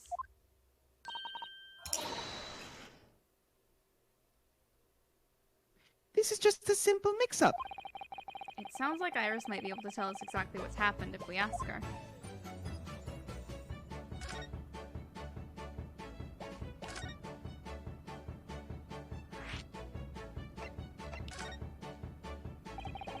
What do you mean by a mix-up, Iris?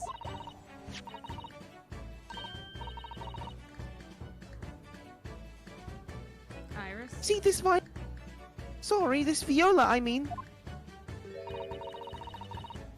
was at Windybanks until last week. Oh, the pawnbrokers. Not Mr. Sholmes' beloved musical partner. There's a proverb from the East, from which you are no doubt familiar, my dear fellows. Always let a beloved child travel. What? Yes, indeed. So you sent your beloved violin to the pawnbrokers in the hope that it would experience personal growth? Is that about, like, first errand thing? There's like a practice, I believe, in Japan of, like, sending a small child on an errand that is, like, very simple, but it gives a child a sense of independence, and it's like a first errand is, like, a thing. I wonder if it has to do with that. Interesting. Oh, what a wonderful idea! Last week, I pawned my great Stereoscope in order to release my precious instrument. But to appear, Mr. Winterbeck mistakenly furnished me with this tawdry fiddle instead. But my ears cannot be deceived by the hollow timbre of this piece of timber. Sir, how did you look at this and think, yes, this is my Stradivarius?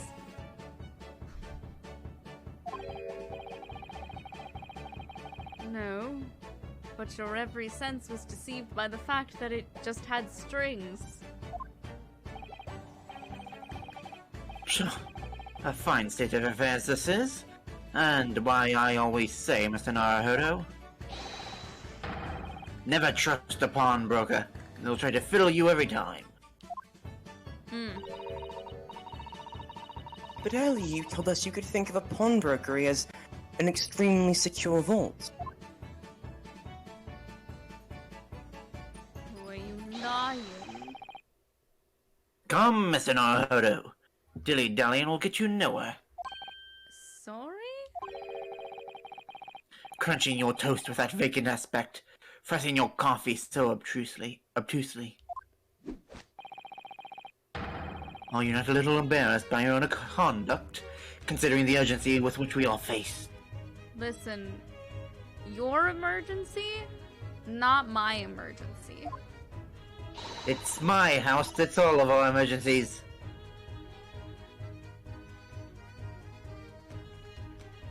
We must visit Mr. Winterbeck's brokery at once. That's right, isn't it, Mr. Sholmes?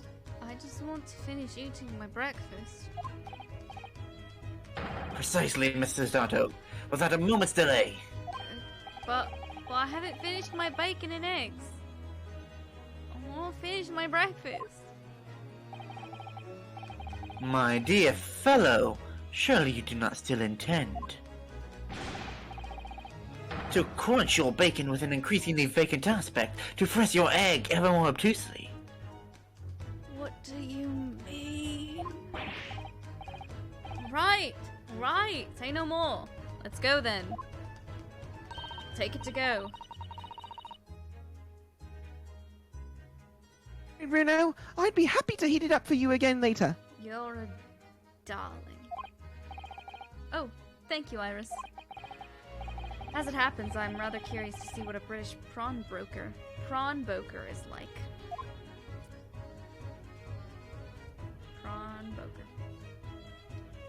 Prawnboker. New location's been added. Winterbeck's Prawnbokery. Ooh, Baker Street. Breaker Street.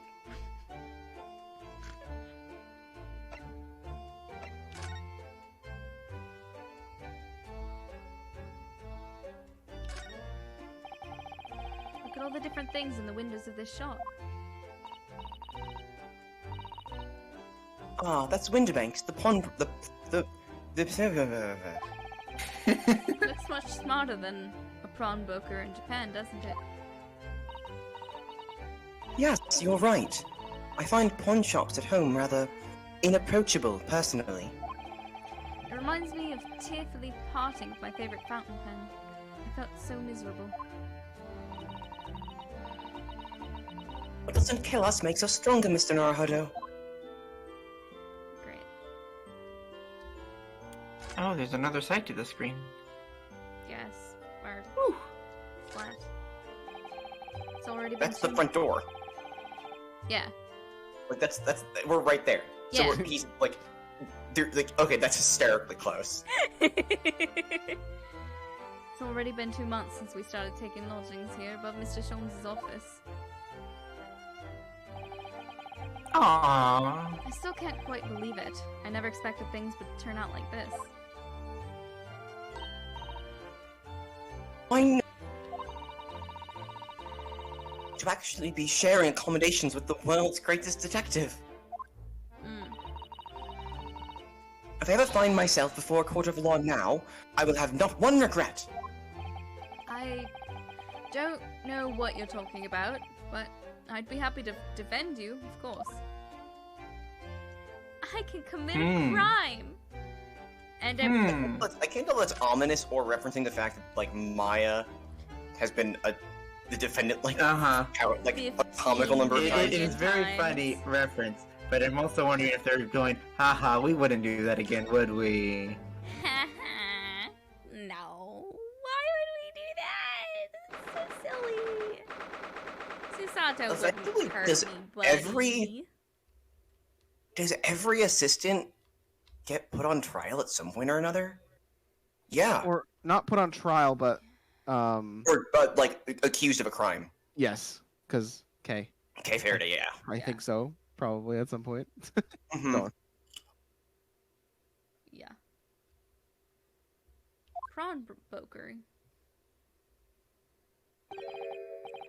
So this is a British prawnbokery. Oh my! There are all sorts of tools and contraptions in here that I've never laid eyes on before. I need whoever runs this place to be so absurd. Susato-san, and that spark of wonder in your eyes. Can't wait to scour the shelves, can you?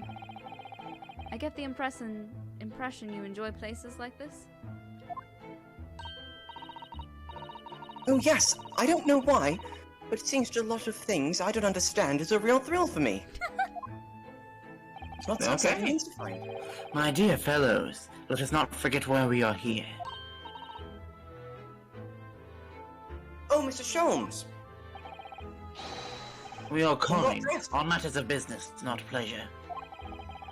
And clearly Mr. Sholmes mean business too, judging from the spark of fury in his eyes.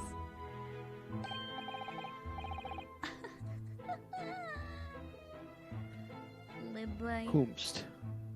Levi, maybe? Ah, Mr. Sholmes, sir. Welcome back. Everyone else already has someone here. I don't think Iris is with us. Right. Did you hear that brazen welcome? Well, Oh, he yes. got dressed. We are potential customers after all.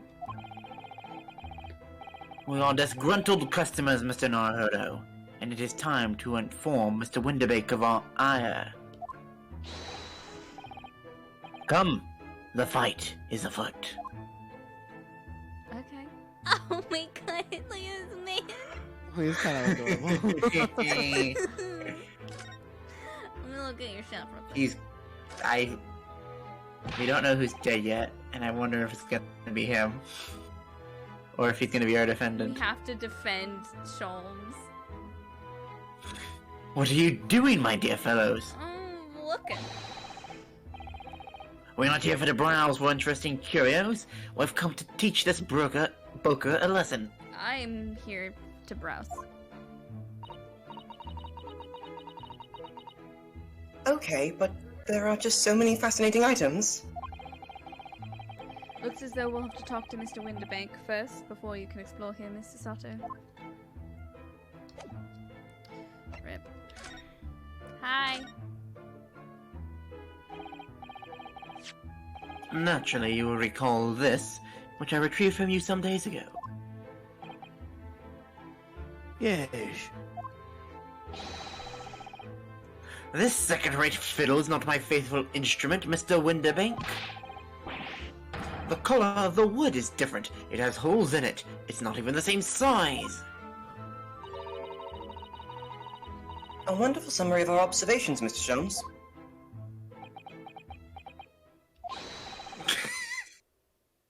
I'm so very sorry, sir. How utterly unforgivable of me. An inexcusable mistake for a pawnbroker. Sorry, pump. But there's only one way to make amends. Oh! Oh! Oh my god! Oh my god! Holy shit! No! No! Oh my god! What a guy! I have to take my own life. What a guy! Sir, do you know like Twitter? It's like invented a guy. This is the guy they're inventing. Sholmes. I don't think that will be necessary, do you? Just give me my violin. If I may just say one thing before I pop off. Hold on, guys, I'm about to pop off.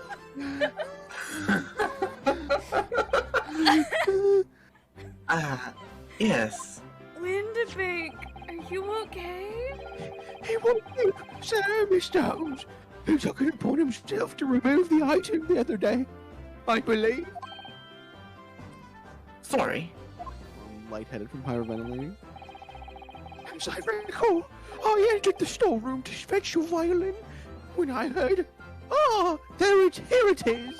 Fucking God. dumbass. Idiot. Fucking dumbass. You Ignominious did. moron. And when I tried to controvert you, you had taken the viola and left, sir. Why'd you pull out a pistol? However, there could be no doubt that the blame lies firmly at my own door for allowing you to leave. So I shall not grumble or grouse any longer. May this guilt die with me. Windibank! Jesus, dude. No. Stop, my dear fellow. The fault is mine. He says from the floor.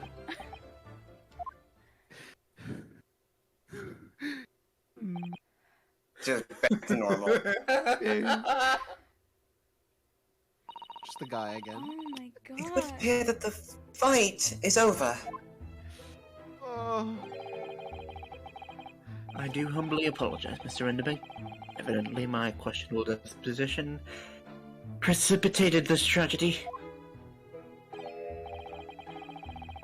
Well, you wouldn't be Mr. Sherlock Holmes without that questionable disposition now, would you?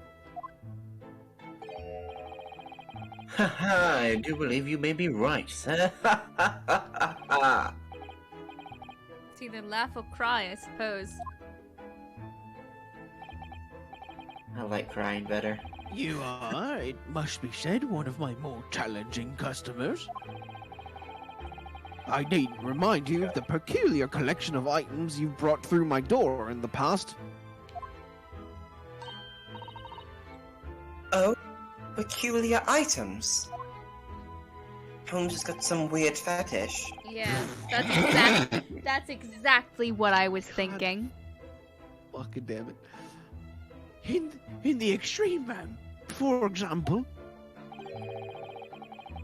the unpublished manuscript of an eponymous work, the novels of Sherlock Holmes or some such. Oh my! A new full-fledged novel? And unpublished? A story I get to read, you mean? Fucking nerd. Forgive me! What is this guy? Someone take the gun away from this man! So nervous. Do not let Wait, him have before his you die, gun! you must tell me more! Yes, you can go kill yourself, but just gotta tell me about this release first. Fucking love. Oh my I fucking love Susato. Oh my god. Shasta, you wanted you wanted this. This is what you asked for. You did. asked for this. This is exactly what I wanted out of this. Must know more! Tell me everything! Tell me everything! That is a Wow. command, not a question. Susasha-san is really fired up now. Is there really an unpublished story under this very roof?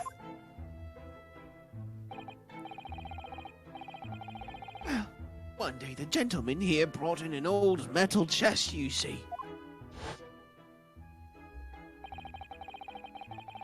I should like to entrust this to your care for a while, Mr. Winterbank. For a chest like that, 1 shilling, sir. Not a farthing more. It houses something of very great value indeed. The latest manuscript, recounting the adventures of one Mr. Herlock Sholmes. I beg your pardon? A manuscript? You wish to deposit a manuscript? Indeed I do, for I am confident it will be quite safe here.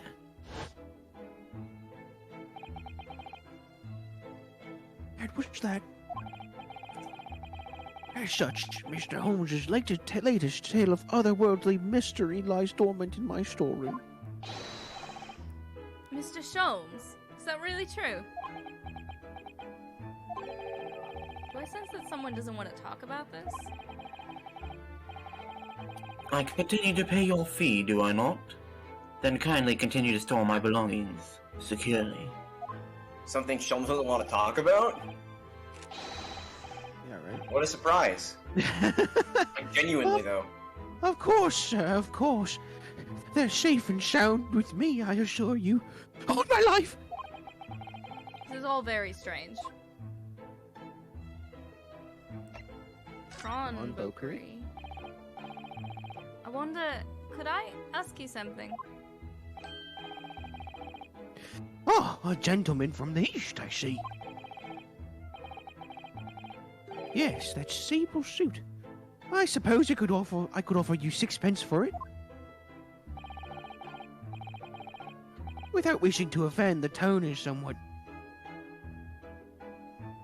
dull. Sorry. He thinks you're trying this. Aha! But for your splendid attire, ma'am. 5 guineas, no less. Jeez, that's a lot. The colors are exquisite. The design, exotic. Eastern artistry at its finest, may I say. Oriental artistry. Oh my god. Oh my! 5 guineas, you say? He would've. He absolutely would've. Mm-hmm. How interesting. Yeah, but like, that's a fucking lot of money. It is a lot I of feel money. as though I have suffered some sort of defeat here. I'm not selling my clothes, but I do want to say mine are better than yours, Mr. Naruhodo. I was hoping to ask you about your business. I've heard it said that prawnbokeries are used rather like banks here in London.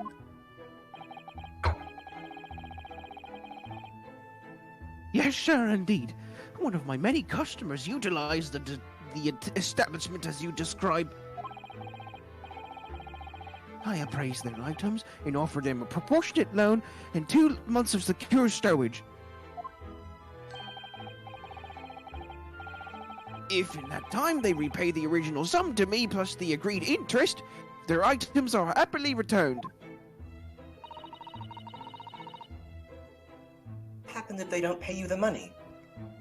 What you see out here. Then the items are offered for sale in my shop, as you can see on the shelves behind me. So you never sell items before the 2 months has passed, then? That's right, Mum. That's right. Which means some considerable responsibility rests on my shoulders. Should a customer's precious belongings be lost, the only recompense is for me to end it all. Winterbank, what? I feel like there's a better way to resolve things, The very man. natural conclusion. This is just how things are. The very idea, Mr. Winterbank, is an absurdity. One should never talk of one's demise so casually. Says the man who was screaming about death all morning. Oh my god. Okay, we did. Yep. Mm-hmm. Says We already read We this. did the It's line. fine. Says the man who already was done telling this. us all it was a good Literally. day to die. Only this morning. Says the man who was. Says the man who was. I think honestly some of the best writing Ace Attorney ever does is when like someone's like when the protagonist comments something that you player think. Yeah. Like I think it's brilliant. Like it happens so often. It's very fun. And let us not forget that I have already helped you take measures to ensure such a tragedy never occurs. Oh? What sort of measures? I engineered a simple device which Mr. Winterbank has installed here in the shop. A bell. Gun. I call it the red-handed recorder. The fuck?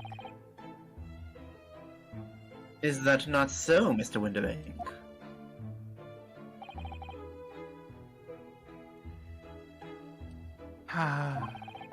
What was that deep sigh about?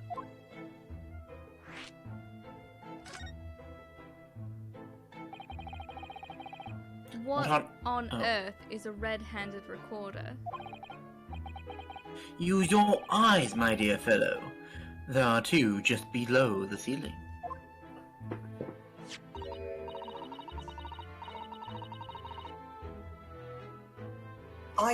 I can see what appears to be a camera attached to some sort of timing device. Very astute. It is indeed a camera, furnished with some 100 pieces of celluloid film. And every 30 minutes precisely, the camera automatically records the appearance of the shop.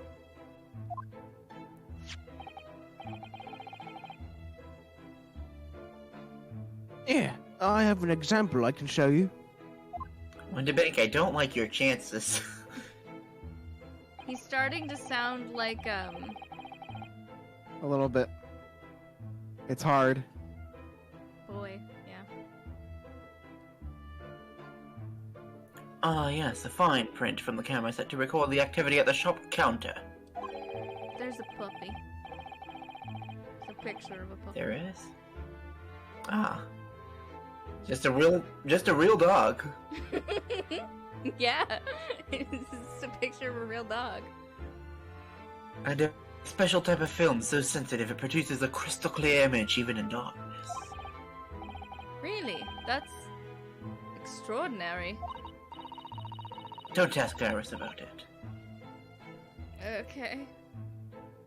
Yes, you can still see the counter and the door behind it. Look.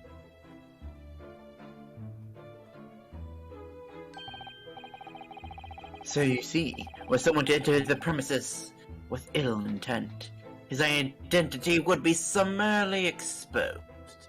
It only takes a picture every half an hour. Everyone walks through this door very, very slowly. No robbery in the history of this good earth has ever taken less than an hour. But did you not say that the photographic prints were taken at 30-minute intervals? Indeed, as you say, my dear madam. Then what if the incident were to occur in between times? One could only say that would be a cruel twist of fate.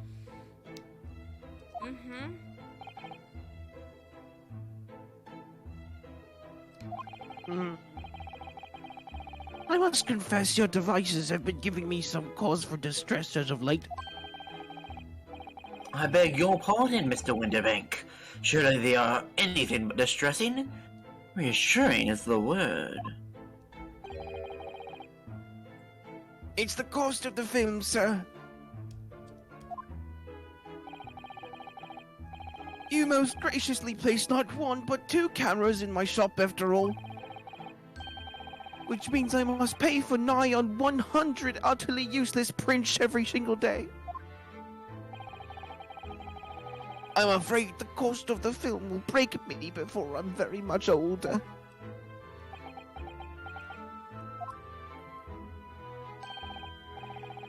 Nevertheless, a small price to pay to ensure the safety of my preferred Prawnboker, you know? My dear fellows, we verge on an age where safety and security come at a price. Ooh, heavy bus. Okay. Now then, Mr. Soames, allow me to return your precious violin. Look at that beauty. Oh, that's much better. Ah, the very thing. Thank you, Mr. Winterbank. Perhaps this might mark the end of the peculiar items you tried to pop, huh?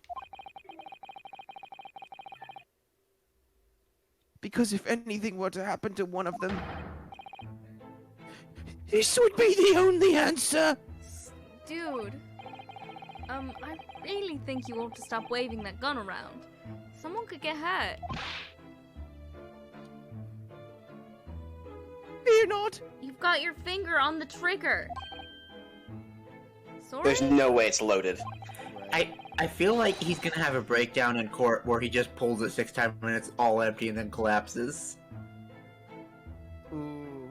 Yeah, that would be very Ace Attorney. Oh, fun. I've only loaded a single bullet, so no one but myself could possibly be harmed. Oh, he's gonna have 5 false clicks in court. Not really what I meant. Good day to you then, Mr. Winterbank. It's been a pleasure as always, Mr. Soames. Crying. Pop! His name's Pop. Pop Winterbank. Is it like Pop Goes the Weasel? Pop in the bank! Oh. Pop in the bank. He has a very great sense of responsibility to his clients is one way to put this behavior. So, Mr. Naruhodo, is this concerning to you or just me? Now we can explore at last. Delightful. Oh, look at these weird fucking I can't look at the dolls! Damn Wow. it. Rude. Can't look at the cactuses! That's not a calendar you could easily miss, is it? 15th April, today's date.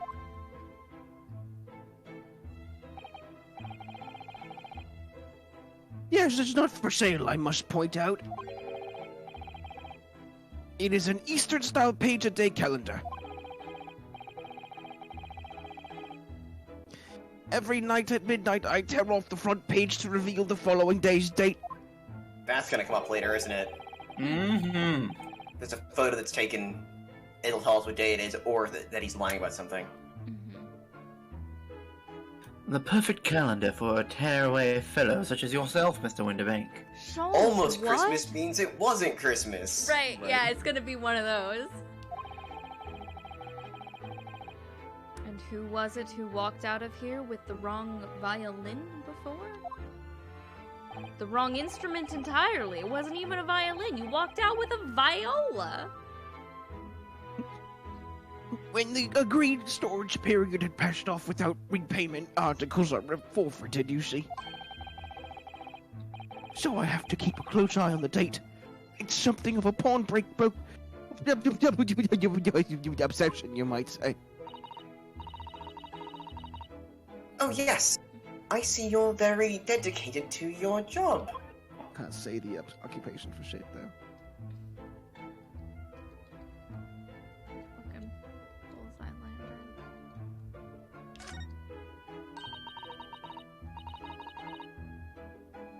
3 globes of gold. Is that some sort of charm? Dear me, have you not seen that sign before? No, never. The 3 golden balls are, in Great Britain at least, the universal sign of a prawnbokery. 3 golden balls. There are more than 700 such establishments in the capital, all showing the same sign. That's so many. Oh. That is okay. 2,100 balls, in case you were wondering.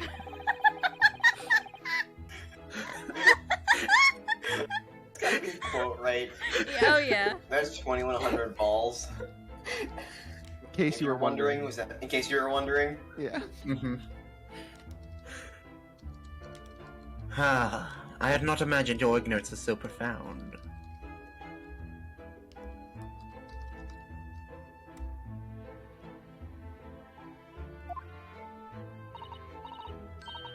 Oh, well, what is the significance of the 3 golden balls then? Does it have some special meaning?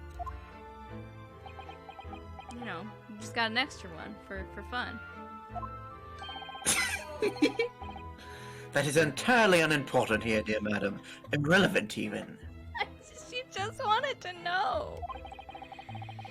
You mean you don't know? Oh.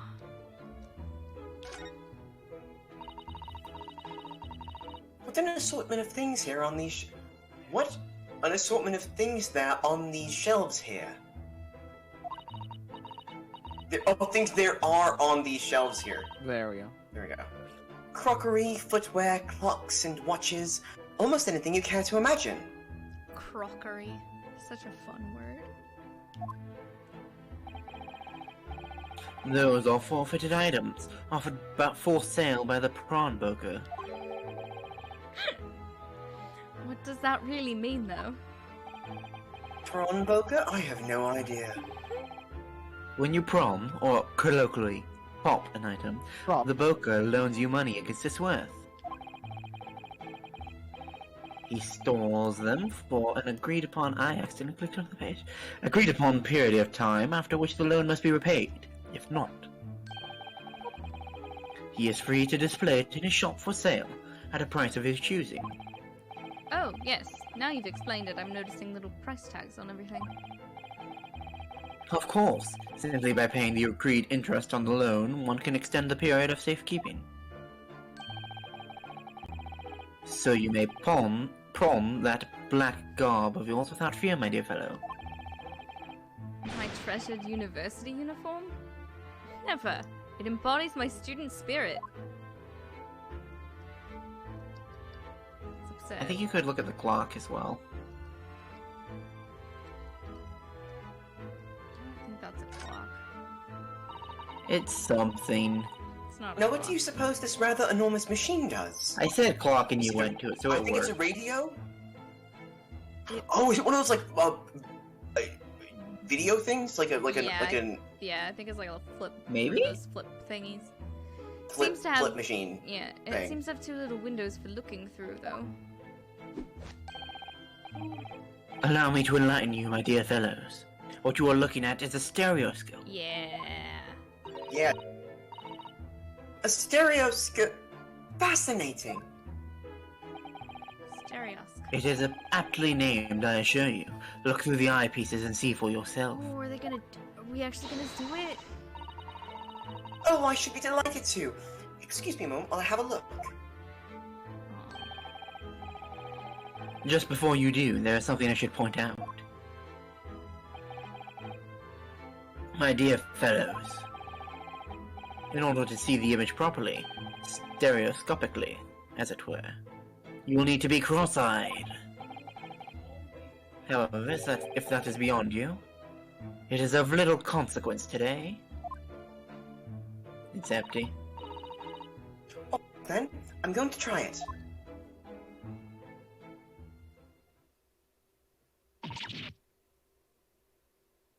Ah! Screaming. Mr. Naruhodo, you must see! At once! This is... It's much- someone's head! This is way too intense. Oh, alright then. She's very excited. So I need to be cross-eyed, like I'm trying to look at my own nose. Oh, we do get to look. Oh! Oh, it's the maid! Oh, it's her! Maid. It's juror number 2. Yeah. Oh, no wonder that's the result you get, because she comes up again when you search juror number 2, Ah. and you don't get Katie. What the? I don't believe it. She was like a lady at one point? Like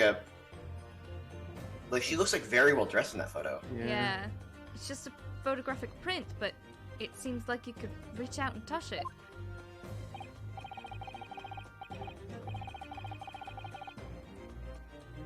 Yes, the sense of depth is startling, is it not?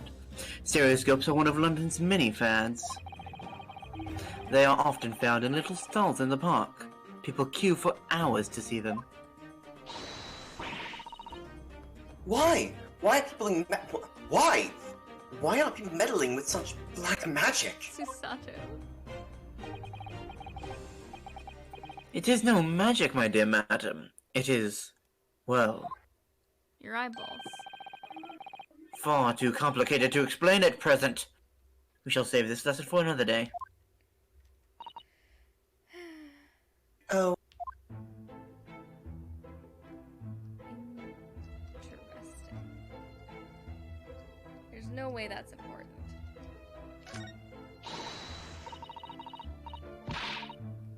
This. What could this lovely, big, shiny box be? That, my dear madam, is a music box. Surely you have such things in your own country. Oh my!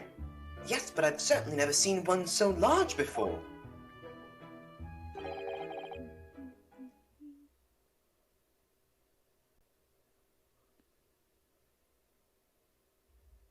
Hello? Shasta? Uh-oh. Oh no.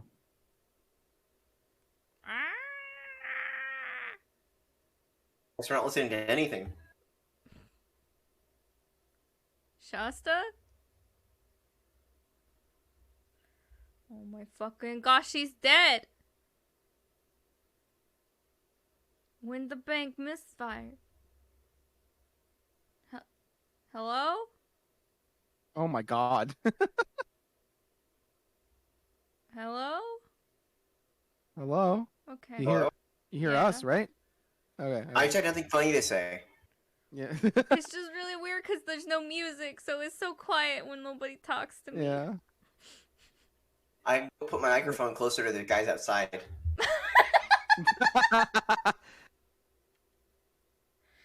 Shasta. Worms. Sounds like her, internet fucking died. Shamsta. Shall we listen a while?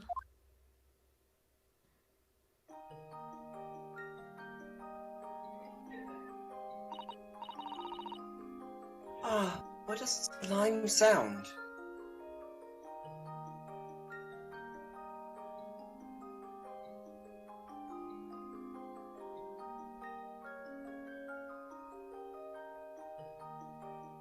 A vibe here for a little bit. Yeah. Yeah, I want to listen to it anyway.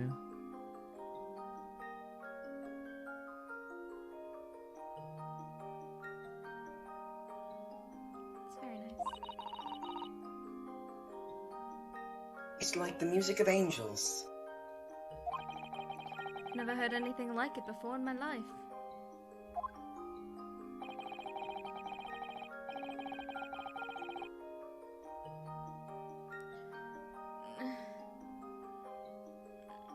Levi, can you be Shams? Sure. This particular specimen is of the larger variety, commonly found in public houses and restaurants. There is a metal disc inside on which the notes to be played are recorded. Simply by replacing the disc with another, any music you care to imagine can be played. My goodness, what a simply delightful machine. Indeed. Though their popularity has waned recently with the development of the gramophone, of course. Shasta! And now, my voice is back to whatever way it was. Ha! Sorry. Science and technology advance at such an overwhelming pace. Did I miss anything of import? You missed the entire lullaby, but that's... Ah, rip. That's about it. That's a spade. Or a shovel. Oh.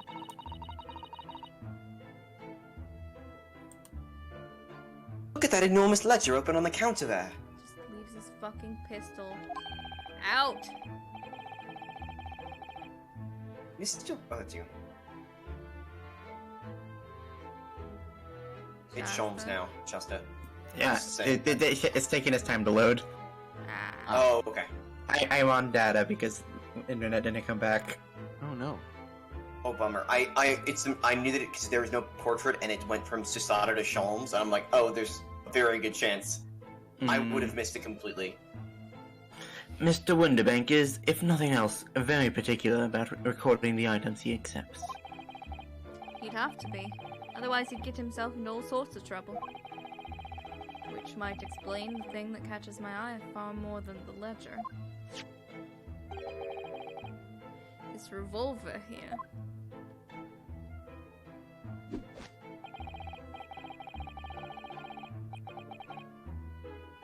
I heard Sholmes' movements, but I can't see them yet. Do not entertain even a single thought of pilfering. Something or other. An article herein, my dear fellow.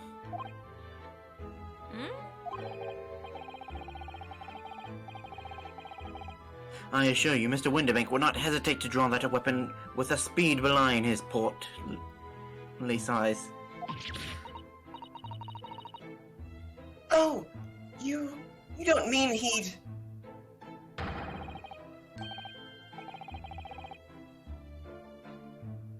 Blow his brains out? Indeed, in recompense for his blunder.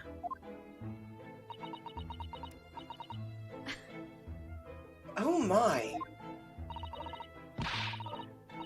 In any case, of course we would never do such a thing. How could we even suggest it? It's very rude. It is in fact to watch on Twitch than it is to watch on Discord. Oh, jeez. Jesus. There seems to be a little door hidden behind that curtain there.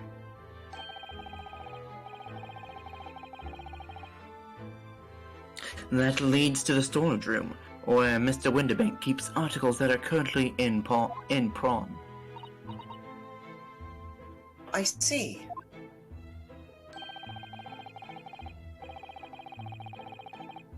I'm so sorry. There's nothing of particular interest inside, but I certainly wouldn't recommend any larcenous activity. Recommended or not, it's not something I tend to do.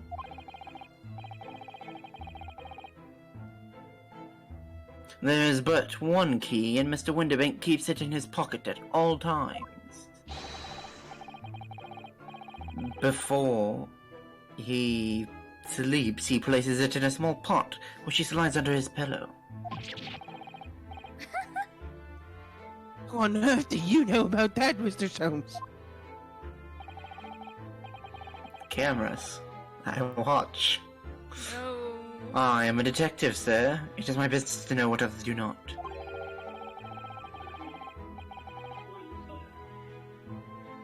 I am frequently assailed by information that I neither care for nor wish to retain. Mood. Mr. Sholmes, you are a wonder. And the prime suspect of this prawnbokery is ever burgled. Burgled? It's such a fun word. It's a good word. Burgled. Burgle. Burgle. Burgle. Okay, I think we've looked at everything.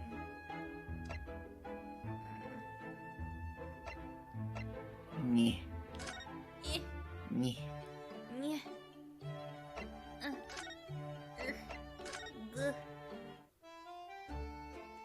No. Where are we going?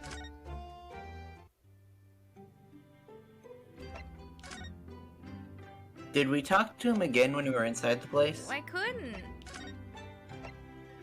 You couldn't click on him? Oh, oh, okay. Maybe I could have clicked on it. I'm gonna attempt to switch back to internet. Let's see. It says that he's been successfully clicked. Weird. Well, that very clearly didn't work. We've already done what we came here to do, was get the violin back. I know, but I went. So like, if there's something else that's gonna come up, it's gonna come up some other way. Oh. Oh. Look at this! Whatever could it be used for? I have no idea. Paperweight. Yes. Yeah. Ah. Ah. Ah! Ah. The smoke hat's just here, look. We're going to open it, aren't we? That's a whole lot crunching. There was quite some noises for the small box. Oh my, it's amazing. It has some sort of spring-loaded mechanism. Ooh, Like that is neat. magnifying, which we'll never manage to put back to the way it was before. What are you two doing? Breaking things. What? Oh, very good. Let me join. No, nothing at all.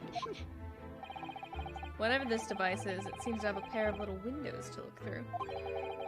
I feel as though I've seen something rather similar to this elsewhere.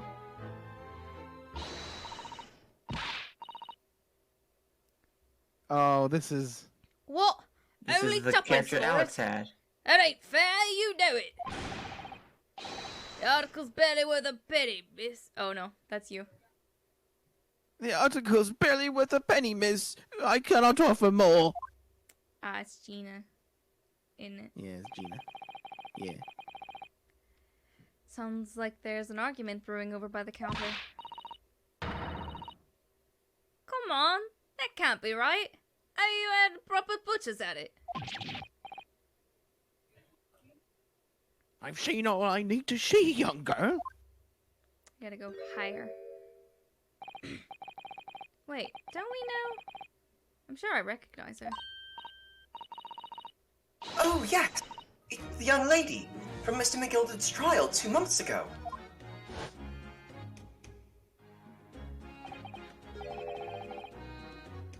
Name is Gina Lestrade, my lord. She's a chancer, earns her crust among large crowds, relieving people of their purses. What's commonly called a pickpocket.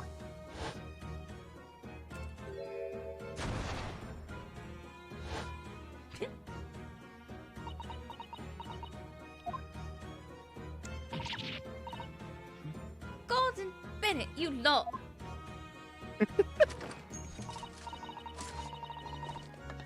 Hello, Miss Lestrade. I hope you've been well. Oh, it's such a good Now name. we have 2 guns in here. What? You remember me then, do you? Well, I remember being completely surrounded by smoke, that's for sure. So, what are you doing here? Down and out like the rest of us? Nothing to eat? Come to pop that black weasel's coat you have there? What is it about this black uniform that makes everyone comment on it? Is that a rhyme on the word stoat? Oh. Or just coat? Stoat? Stoat's like a weasel-like animal. It might have just also been insulting him. Oh, good day. Unless I'm much mistaken. A weasel and stoat, or coat. Yeah. Ah. Weasel and Stoat. You would be the young rhyming pickpocket slang. who stole our experimental smoke grenade launcher. Mr. Sholmes. So, you have something of value to pawn, do you?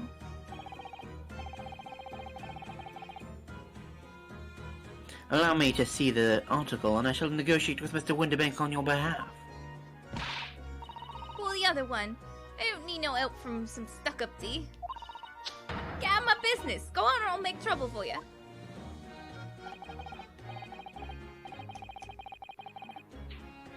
As you wish, Miss Lestrade. I will happily remove myself from your presence. Backflips out the door. He's really done it. He's gone. Good, I don't have to talk anymore. I'm sorry, but as I said, there's really no room for negotiation here. What is that thing he has in his hand? Some kind of metal disc? It's a Blu-ray. music disc. Musical disc. And you, go on. Leave me alone. Oh, Mr. Lestrade, just pretend we aren't here. We shan't be offended in the slightest.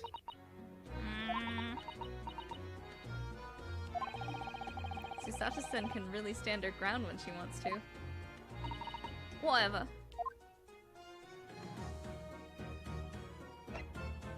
We're gonna talk to you instead. Somehow, I didn't really think you were the sort of person who'd use a Prawnboker, Miss Lestrade. Yeah, well I am, alright? I'm a Londoner, just like everyone else. That a problem, is it? No, not at all. It's just that, well... Oh, I get it! I know what you're thinking. That thing probably don't belong to her. Probably got on the dive, didn't she? Yeah, I can see it right all over your Chevy Chase. You know, the actor. That is Cockney rhyming slang for face. Yeah, I know. It's just funny. Well, I might have been thinking something along those lines. You're not going to deny it, Mr. Naruhodo? Alright then, I'm just going to come out and ask you straight. Do you pawn things that you steal from other people? Well, I don't know how best to answer that, really.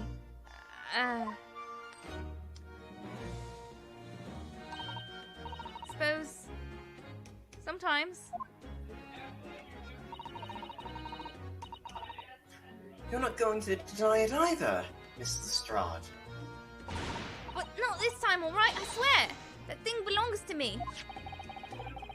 The disc that Mr. Winterbank is holding. Perhaps we should see what he has to say about all this. Is it a music box? Music box? Yeah.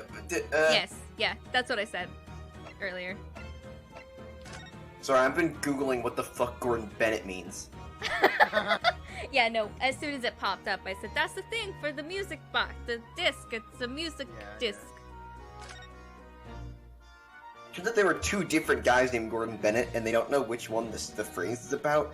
And also, the phrase didn't start showing up until, like, the 1930s. I'm sure they just were like, throw in all the Cockney rhyming slang, it doesn't matter when it's from. Oh no, it's great! Mr. Winterbank, what exactly is this metal disc that Mr. Lestrade has brought in? It seems to have hundreds of tiny little bumps on the surface.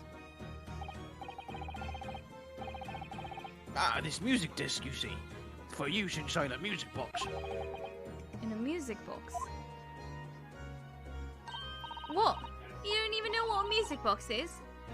You Eastern not on too savvy, huh? I know what a music box is. I've just never seen one of these discs before. The small protrusions on the metal disc encode the tune to be played by the music box. You simply insert the disc and set the machine going, and beautiful music plays. I want to put this disc in the music box, and I want it to only be screaming. I want to get rickrolled. Please. I want it to just be screaming. It's so incredible! Tell us, what tune is on this disc? Well, I'm afraid I couldn't tell you that. There are so many different types of music box, you see. British made, German, Swiss. Swish. Swish, thank you. I have no way of knowing which particular machine this disc was made for. Oh, I see. And that's it in a nutshell. I wouldn't have any customers for an item like this, even if the young lady forfeited it. Really, I'm already offering more than I should at a penny. Can we try it in the music box that you have in your store? That's a packet of lies! He told me this, he did. He said it was well... He? Who? Never you mind. It just ain't right, that's all. That disc worth's good money, I know it is. Well then, you'll have to try your luck at another Prawnboker's, won't you? Fuck this. You can say it normally. It's I fine. can't do it. I can't. It's my brain. You can say pawnbroker. Okay, thank you for your permission. He's been in before, of course. This little tatterdemalion. Whoa. What? That's a word I haven't heard before. I love I it. see.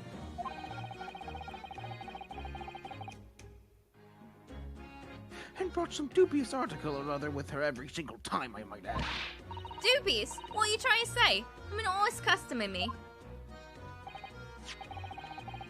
So, is there something Means a dubious? person in ragged clothing. Wow. Uh-huh. That makes sense. Or, when used as an adjective, ragged or disreputable in appearance, or being in a decayed state or condition. So, is there something dubious about the disc she brought in today?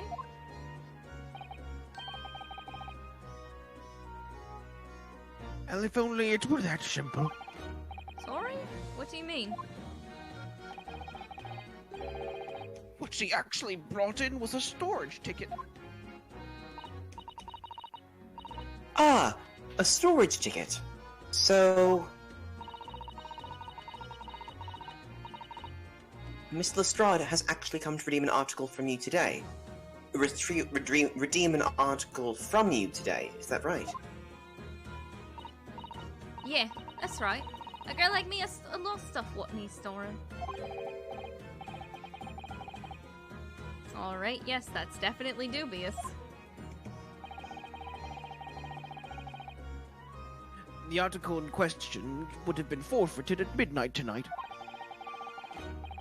But as she gave me the ticket for it and repaid both the loan and the interest,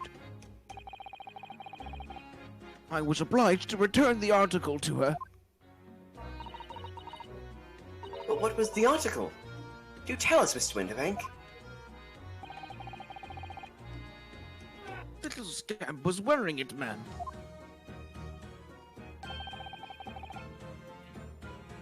It's the overcoat that she redeemed. Oh. What? What's wrong with that? It fits, don't it? I mean, it's mine, so of course it does.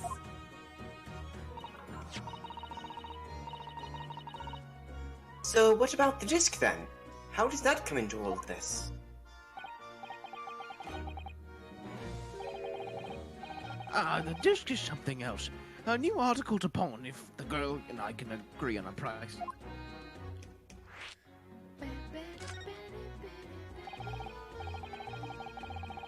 I'm confused. I thought you said that Miss Lestrade brought in a storage ticket today. It's really quite simple. Yes, the child brought me a storage ticket and the money owed on it, as you say. Is she 19? She's like 17? 15. 17. Or 17. No, she's 17. I know she was 1 year off Sasato. I couldn't remember whether she was 1 year older or 1 year younger. It says she and Iris have become firm friends. That makes sense. That makes Yeah. sense. For this heavy black coat, which you returned to her care, as I'd understood it.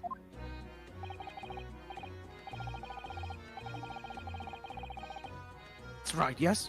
And rather unsurprisingly, as soon as the little ragamuffin put the thing on, she went rifling through the pockets. Oh, you mean... What? Don't you know it's rude to stare at a lady? I see. So it came from the pocket of the overcoat, did it?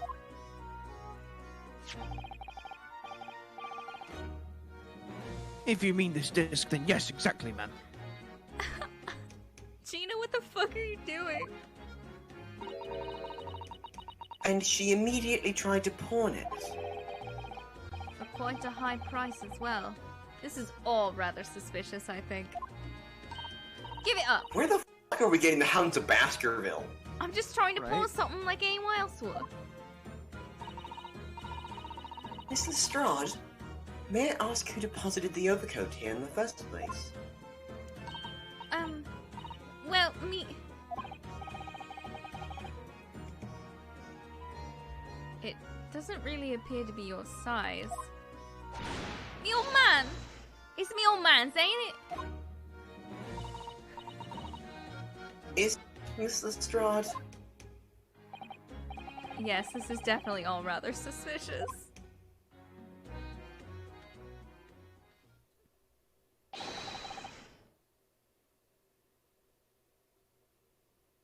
No idea who this is. Out of my way, please. Out of my way, please. Ooh, new... Hi! Oh my lord. Who's this Okay. picture postcard fuck is English this? gentleman? Oh, hi. Shasta, do you want to be this English gentleman? Sure. I can certainly try. I'd also take this English gentleman if you don't want this English gentleman. And I'll definitely take him. Okay. Unless, if you want him, like, you can. I'm intrigued, is the thing. Okay, Miles, I think it do depends on how prevalent he is, right? Do it. And if it ends up being too much, then I'll... Good day to you, ladies, gentlemen. What's your problem, eh? There is no problem as long as you remove yourself. I have matters to discuss with the proprietor.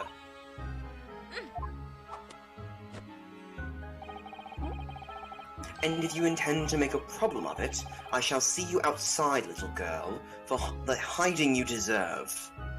Damn. Murder, you think? Look, Catch me ain't outside. obvious. I ain't done talking Catch with me you outside where we can fucking fight. yet. You think you're such a can gent, you should fucking probably know fight. how to wait in line. Well, you are an impudent little brat, aren't you? As well as a pickpocket. Who are you? How you know I am? The question is, how do you not know who I am? Are you wearing his coat? Is that his coat? I want it to be his coat so bad. You haven't the courtesy to even remember the faces of your victims, it seems. What? You mean from you? Broker?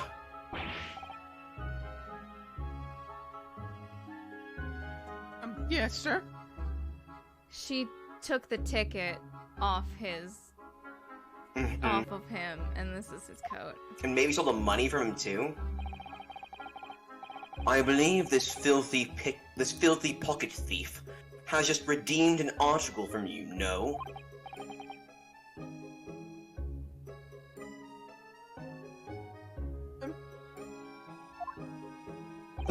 We just got him.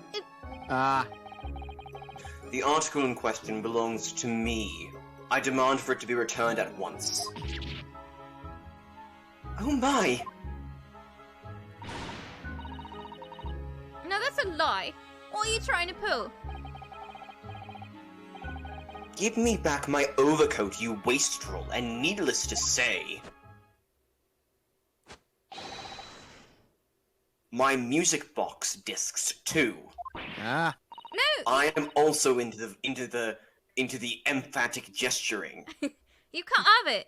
You just can't. It's me old man's, or it was. Now it's mine. Goodness, Mr. Naruhodo. This is a very awkward situation. Yeah. Yes. I think perhaps we should hear both sides of the story in a little more detail.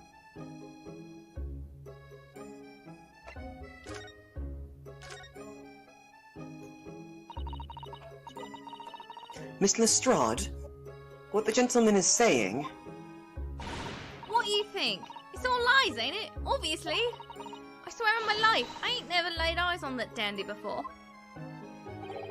He is a dandy. Oh, absolutely. Let's hear it now, you little ragamuffin.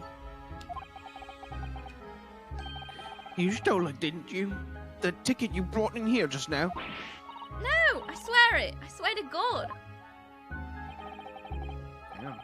It was barely an hour ago. I was walking down the street, minding my own business, when this little gutterling ran into me. I knew at once what had happened. I've been robbed yet again, I thought to myself. Those wretched pickpockets. Yet again. Maybe if I didn't dress quite so fancy, I wouldn't get pickpocketed so much, but I like the aesthetic too much to stop. Yet again? Oh yes, as you can see, I'm a man of impeccable style. Yeah. You got it in one. You did it. This isn't the first time I've been targeted by these back scum scoundrels. Jeez, back slum scoundrels. That's a tongue twister. And also, in mid thing, I got an email, like a notification from an email, and it just fucking threw my whole brain off. God, it's so extra. Now then, relinquish my overcoat.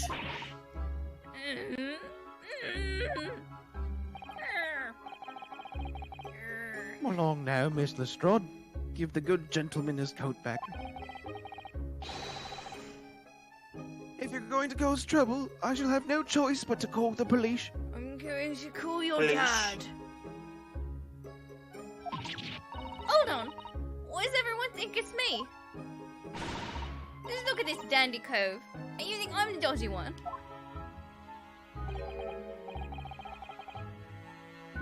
I'm sorry, but no one's going to believe you. Well, what about evidence? Here. Where's your evidence that I've stolen something, man? Come on, let's see it. Oh, I have evidence. Naturally. Naturally. You what? Naturally, I have evidence. His name's gonna be sewn into the inside of the jacket. Evidence that the article Miss Lestrade redeemed actually belongs to this gentleman. Of course. We need only consult Mr. Winterbank's ledger to know the truth. We'll be able to look up the name of the person who deposited the article in the first place. Yes, brilliant. You don't keep track of their names? Very sorry, but I'm afraid that won't be possible.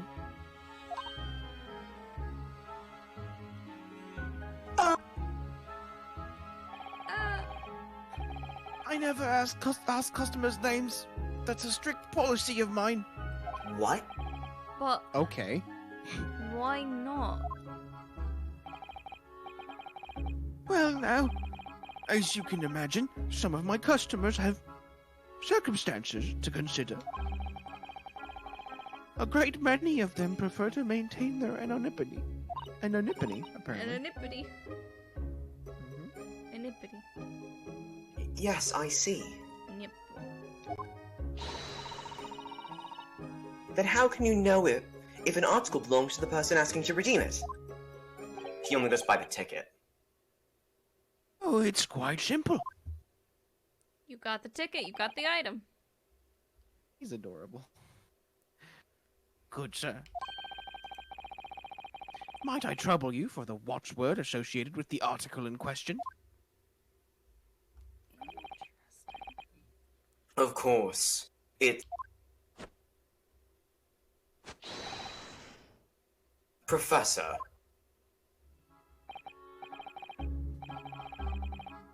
Yes, that's right. And all the evidence we need. This gentleman is the rightful owner of the article, without doubt. A watchword? Interesting.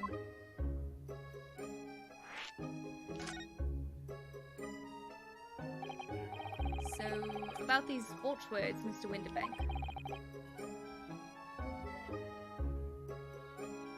As I explained, I never ask customers' names when they deposit items with me.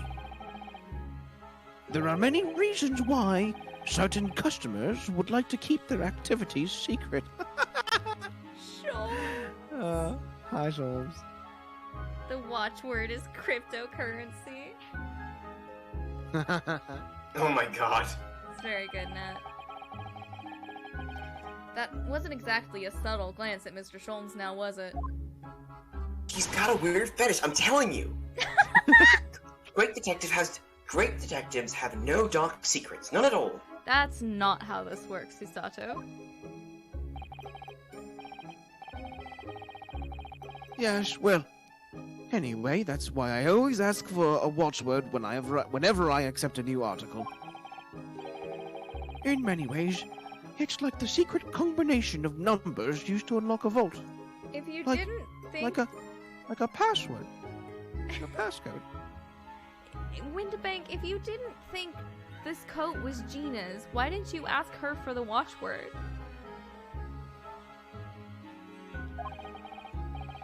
I don't think you need the watchword to get the ticket back. Like, to get the item back? No, but if he... You need the ticket. But if he didn't That's fair, think- if he questioned its... If he didn't think that Gina should have had this ticket...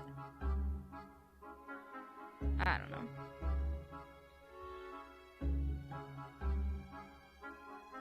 The date of deposit, a description, and a watchword uniquely identify each item.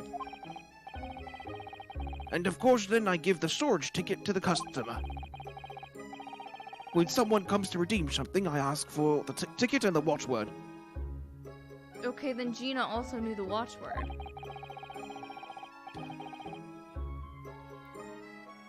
And if someone tells you the correct watchword, then you return the article? That's right, sir, yes. Just as soon as the requisite fee is paid.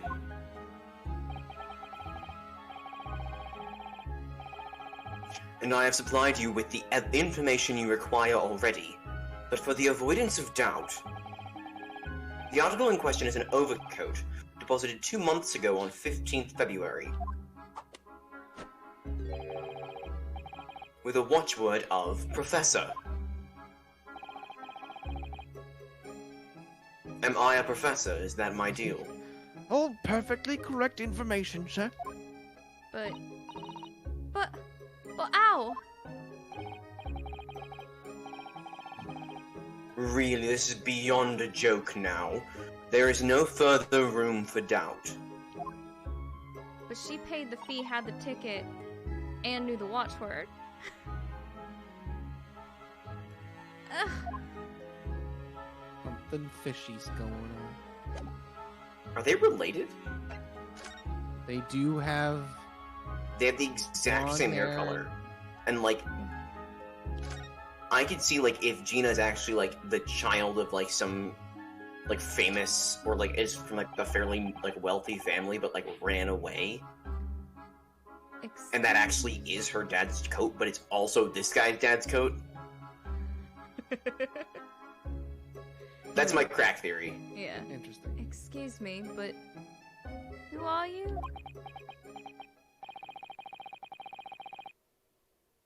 One would expect the Inquirer to introduce himself first. Eh.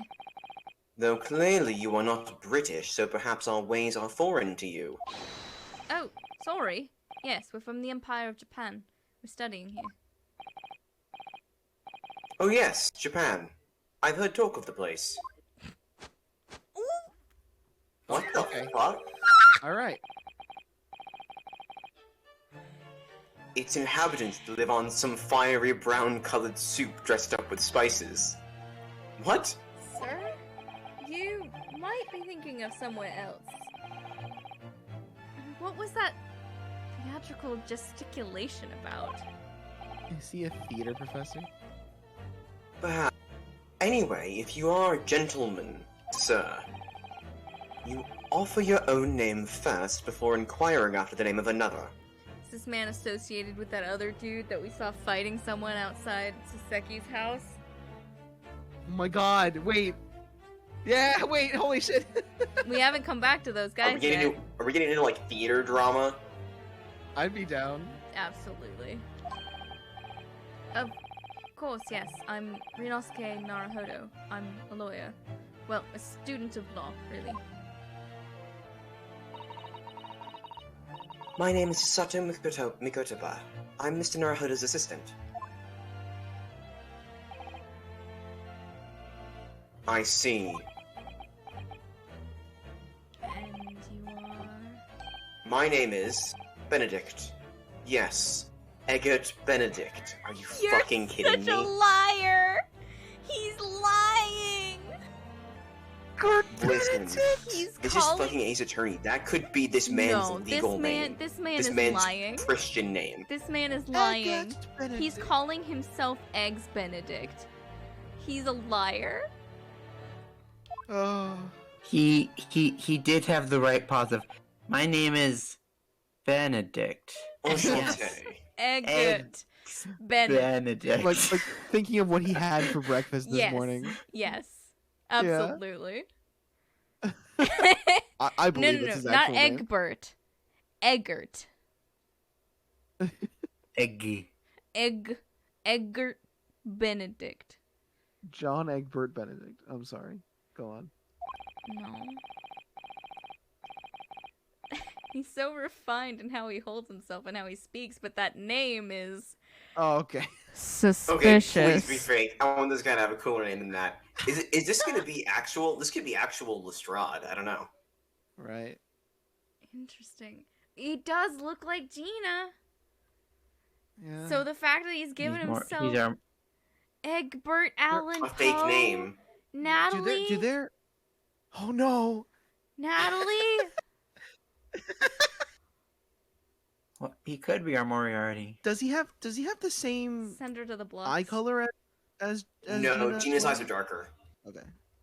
I checked that. If you want to check her sprite, I think she has darker, like green eyes or brown eyes, like hazily. I think. No, they're blue. Oh yeah, for sure darker though. They're darker. They're darker blue, though, but but blue. Egbert Benedict. Okay, yeah. It's Egbert. The game is definitely. But also the question marks are for his age, not questioning who he Oh. is though. Oh, true. We are questioning who he is, though. He does look like an egg. We get to see him without the hat on there. Yeah, without the hat, he's cuter without the hat. Yeah, and that's right. We did have Salmonella. Yeah, but Right. Salmonella is a great name. That could Yeah. actually be someone's name. No, I will physically fight someone who names their child Eggert. I think if my family hadn't gone the last name route we did, my last name would actually be Manila. Oh my god. Like it's straight up, like I think that Miles maybe Manila. the spelling would be slightly different, but if Like an I think you guys know the envelope. story, but like if that story hadn't happened, my last name would be real life Manila. Incredible. Now to the matter at hand. Dude, what the fuck? My overcoat. Return it at once to someone with style to carry it off. Every move he makes, every breath he takes, I can't stand watching him.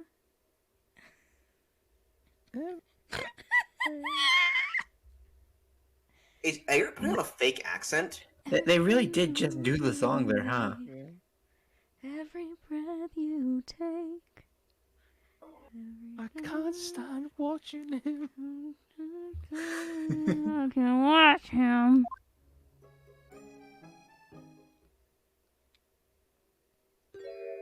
Oh, okay.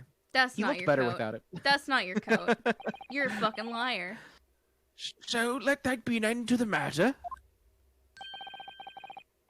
And thank you for your custom, Mr. Eggert Benedict, sir. Does she get her money back? This is not his coat. With such You looked reason. so much better before this. Yeah, this is a bad look. Where did his actual coat go? He had a coat on. Just underneath. Oh, he Dropped put it an on the floor. overcoat over his, like, this is Yeah. technically like over his suit jacket, I guess. Oh, it's I like guess, a warmer yeah. coat over the suit jacket. Yeah, that But tracks. he had a coat on, then he put a vest on over that, then an overcoat on over that. This man's got like 5 layers on. He's so warm. With such reasonable rates of interest, I may even decide to come back. It's why I ate grown-ups. I eat them.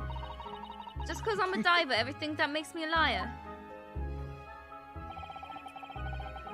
And the contents of the coat pockets, if you please, broker.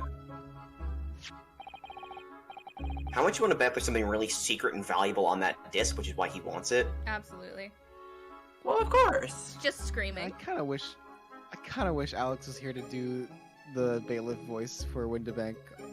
I just had this thought. Anyway, But of course, sir. Here is the disc for you.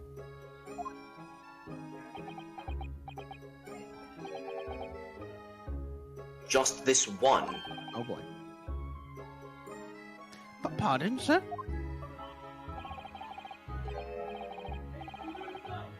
I was expecting another. That is, I deposited another. Yeah, this isn't your code either, you fucker. Another disc. Oh, oh dear. I regret to inform you, sir, that what was deposited with me was merely the overcoat.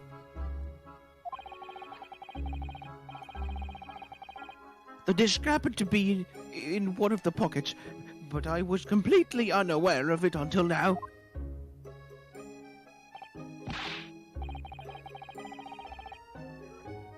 So, Gutterling, you're hiding more of what's rightfully mine, are you? Are you? Suzu, eh? I know nothing about it.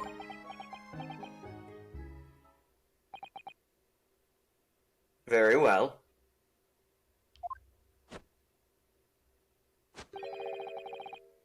Then I shall bid you farewell. Say goodbye to style. Well, Wait a minute. That disc is mine. Oh, Gina. oh, Ah, what do you think you're doing, you little tramp? You've drawn blood, you filthy animal. Where? oh shit. Oh, Oh my! Yes, there's blood on the disc. it's because of all those sharp little bumps. The man must have scratched his finger on them. He's wearing gloves. I found it first, alright? I mean, it belonged to me old man. So you're not having it. Oi, you. You take it. Me? If I ain't onto it, they'll have it off me again. So you keep hold of it. Miss Lestradite, why is this disc so important to her? The music box disc has been entered into the core record.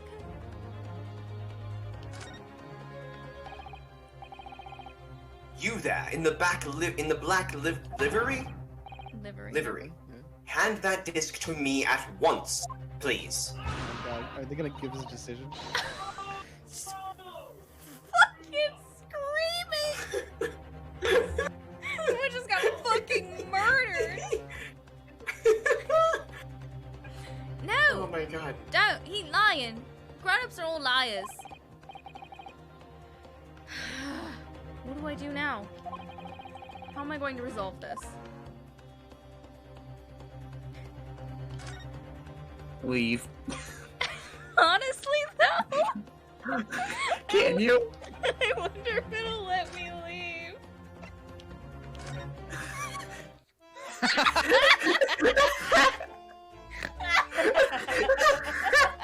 Takes the disc with him. Oh, man. Bye. Well, she did give it to me. Oh, Mine now. God, that's so good. Alright, we gotta go back. Sorry, I just needed to step out for some air. Whew.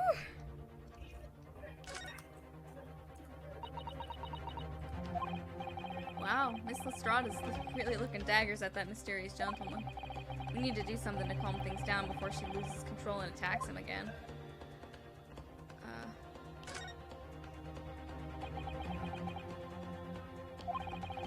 at those piercing eyes. He's clearly in no mood to talk.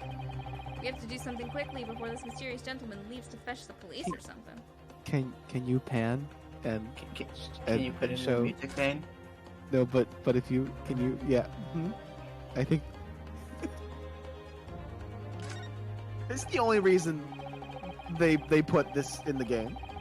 The panning. Specifically for Sholmes, yes. Look at Mr. Winterbank, watching diligently over his shop. There's still so many things I'm curious about. Somehow I don't really feel like this is the right time to be browsing.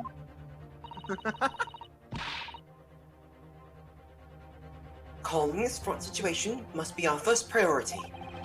And I'm fairly certain that we can find just the great thing we need among the articles here in the shop. Oh, we have to do a fucking deduction. Yeah, we have to play it. We have to do a great deduction. No, we have to Sholmes it. Let's talk to the man first. Hi. Mr. Winterbank is clearly at a loss here. We have to do something about this before he reaches for that revolver of his. I'm surprised he's not already holding it. Right. Okay.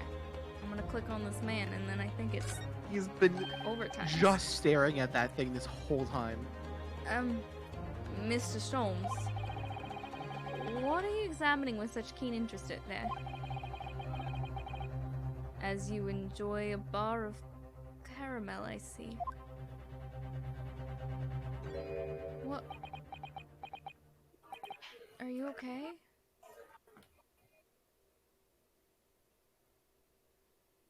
So, you found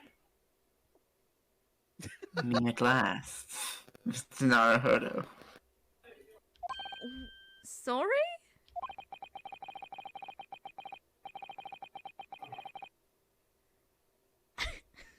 After that young pickpocket sent me on my way, I was forced to lurk in the shadows. What?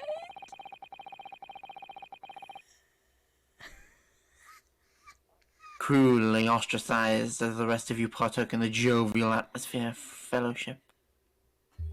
Herlock, are you okay? Life is pain. I had nothing to occupy my mind, but was too ashamed to let society see what my downfall had done to me. Dude. So feigning walk interest, I pretended to examine the tedious trinkets in this desolate place. Talk me in. Whilst, as you shrewdly observed, gnawing on the only friend I have left, the 7% solution of caramel. You said whilst, just like I do. It says Sholmes caramel on the wrapper. Does he have his own brand of candy? Yeah. Oh my god. Pray do you claim to understand the depths of my despair, Mr. Naruhodo? But how could you? Dude! I was so lonely, so desperately lonely. My dude! Then, why on earth didn't you rejoin the conversation?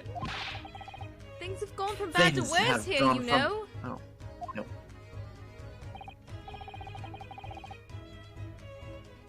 Nope.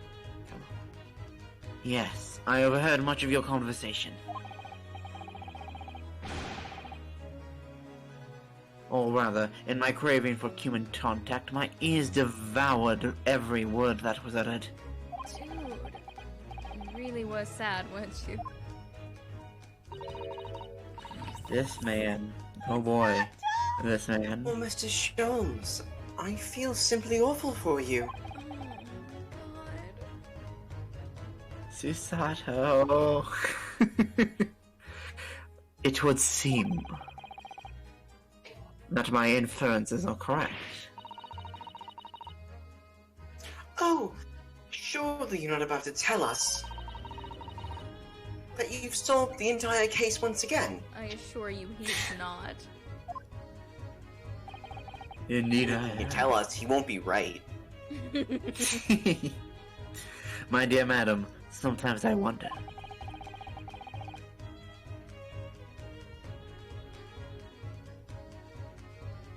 were my genius for deduction to be commoditized.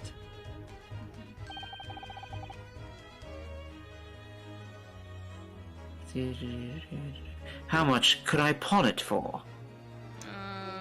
30? 30? Is that how much this game $3. was? This game was $30, right? 40, I think. 40. 40. $40, Herlock. Whatever that is in British currency. Probably not much. It seems Mr. Sholmes has had another of his flashes of inspiration, but who knows if it will help resolve the situation between Miss Lestrade and the mysterious gentleman. What's the right thing to do here? Leave it. Let's listen to the deduction, come on. And by listen to the deduction, I mean... Wait a week. No. Yes, please. No. Oh, okay. Well, Miss Lestrade, Bad app. I guess we don't get to read this because it got skipped and then we're going to leave. Yeah. You can look at the history once we're back. I'll look at it so that we at least see Make it. sure that we don't miss it. Well, Miss Lestrade, though I guess my else gonna do. It would appear you can find yourself in something of a predicament. There we go. Right here in the Prawnboker's office. You are having a day.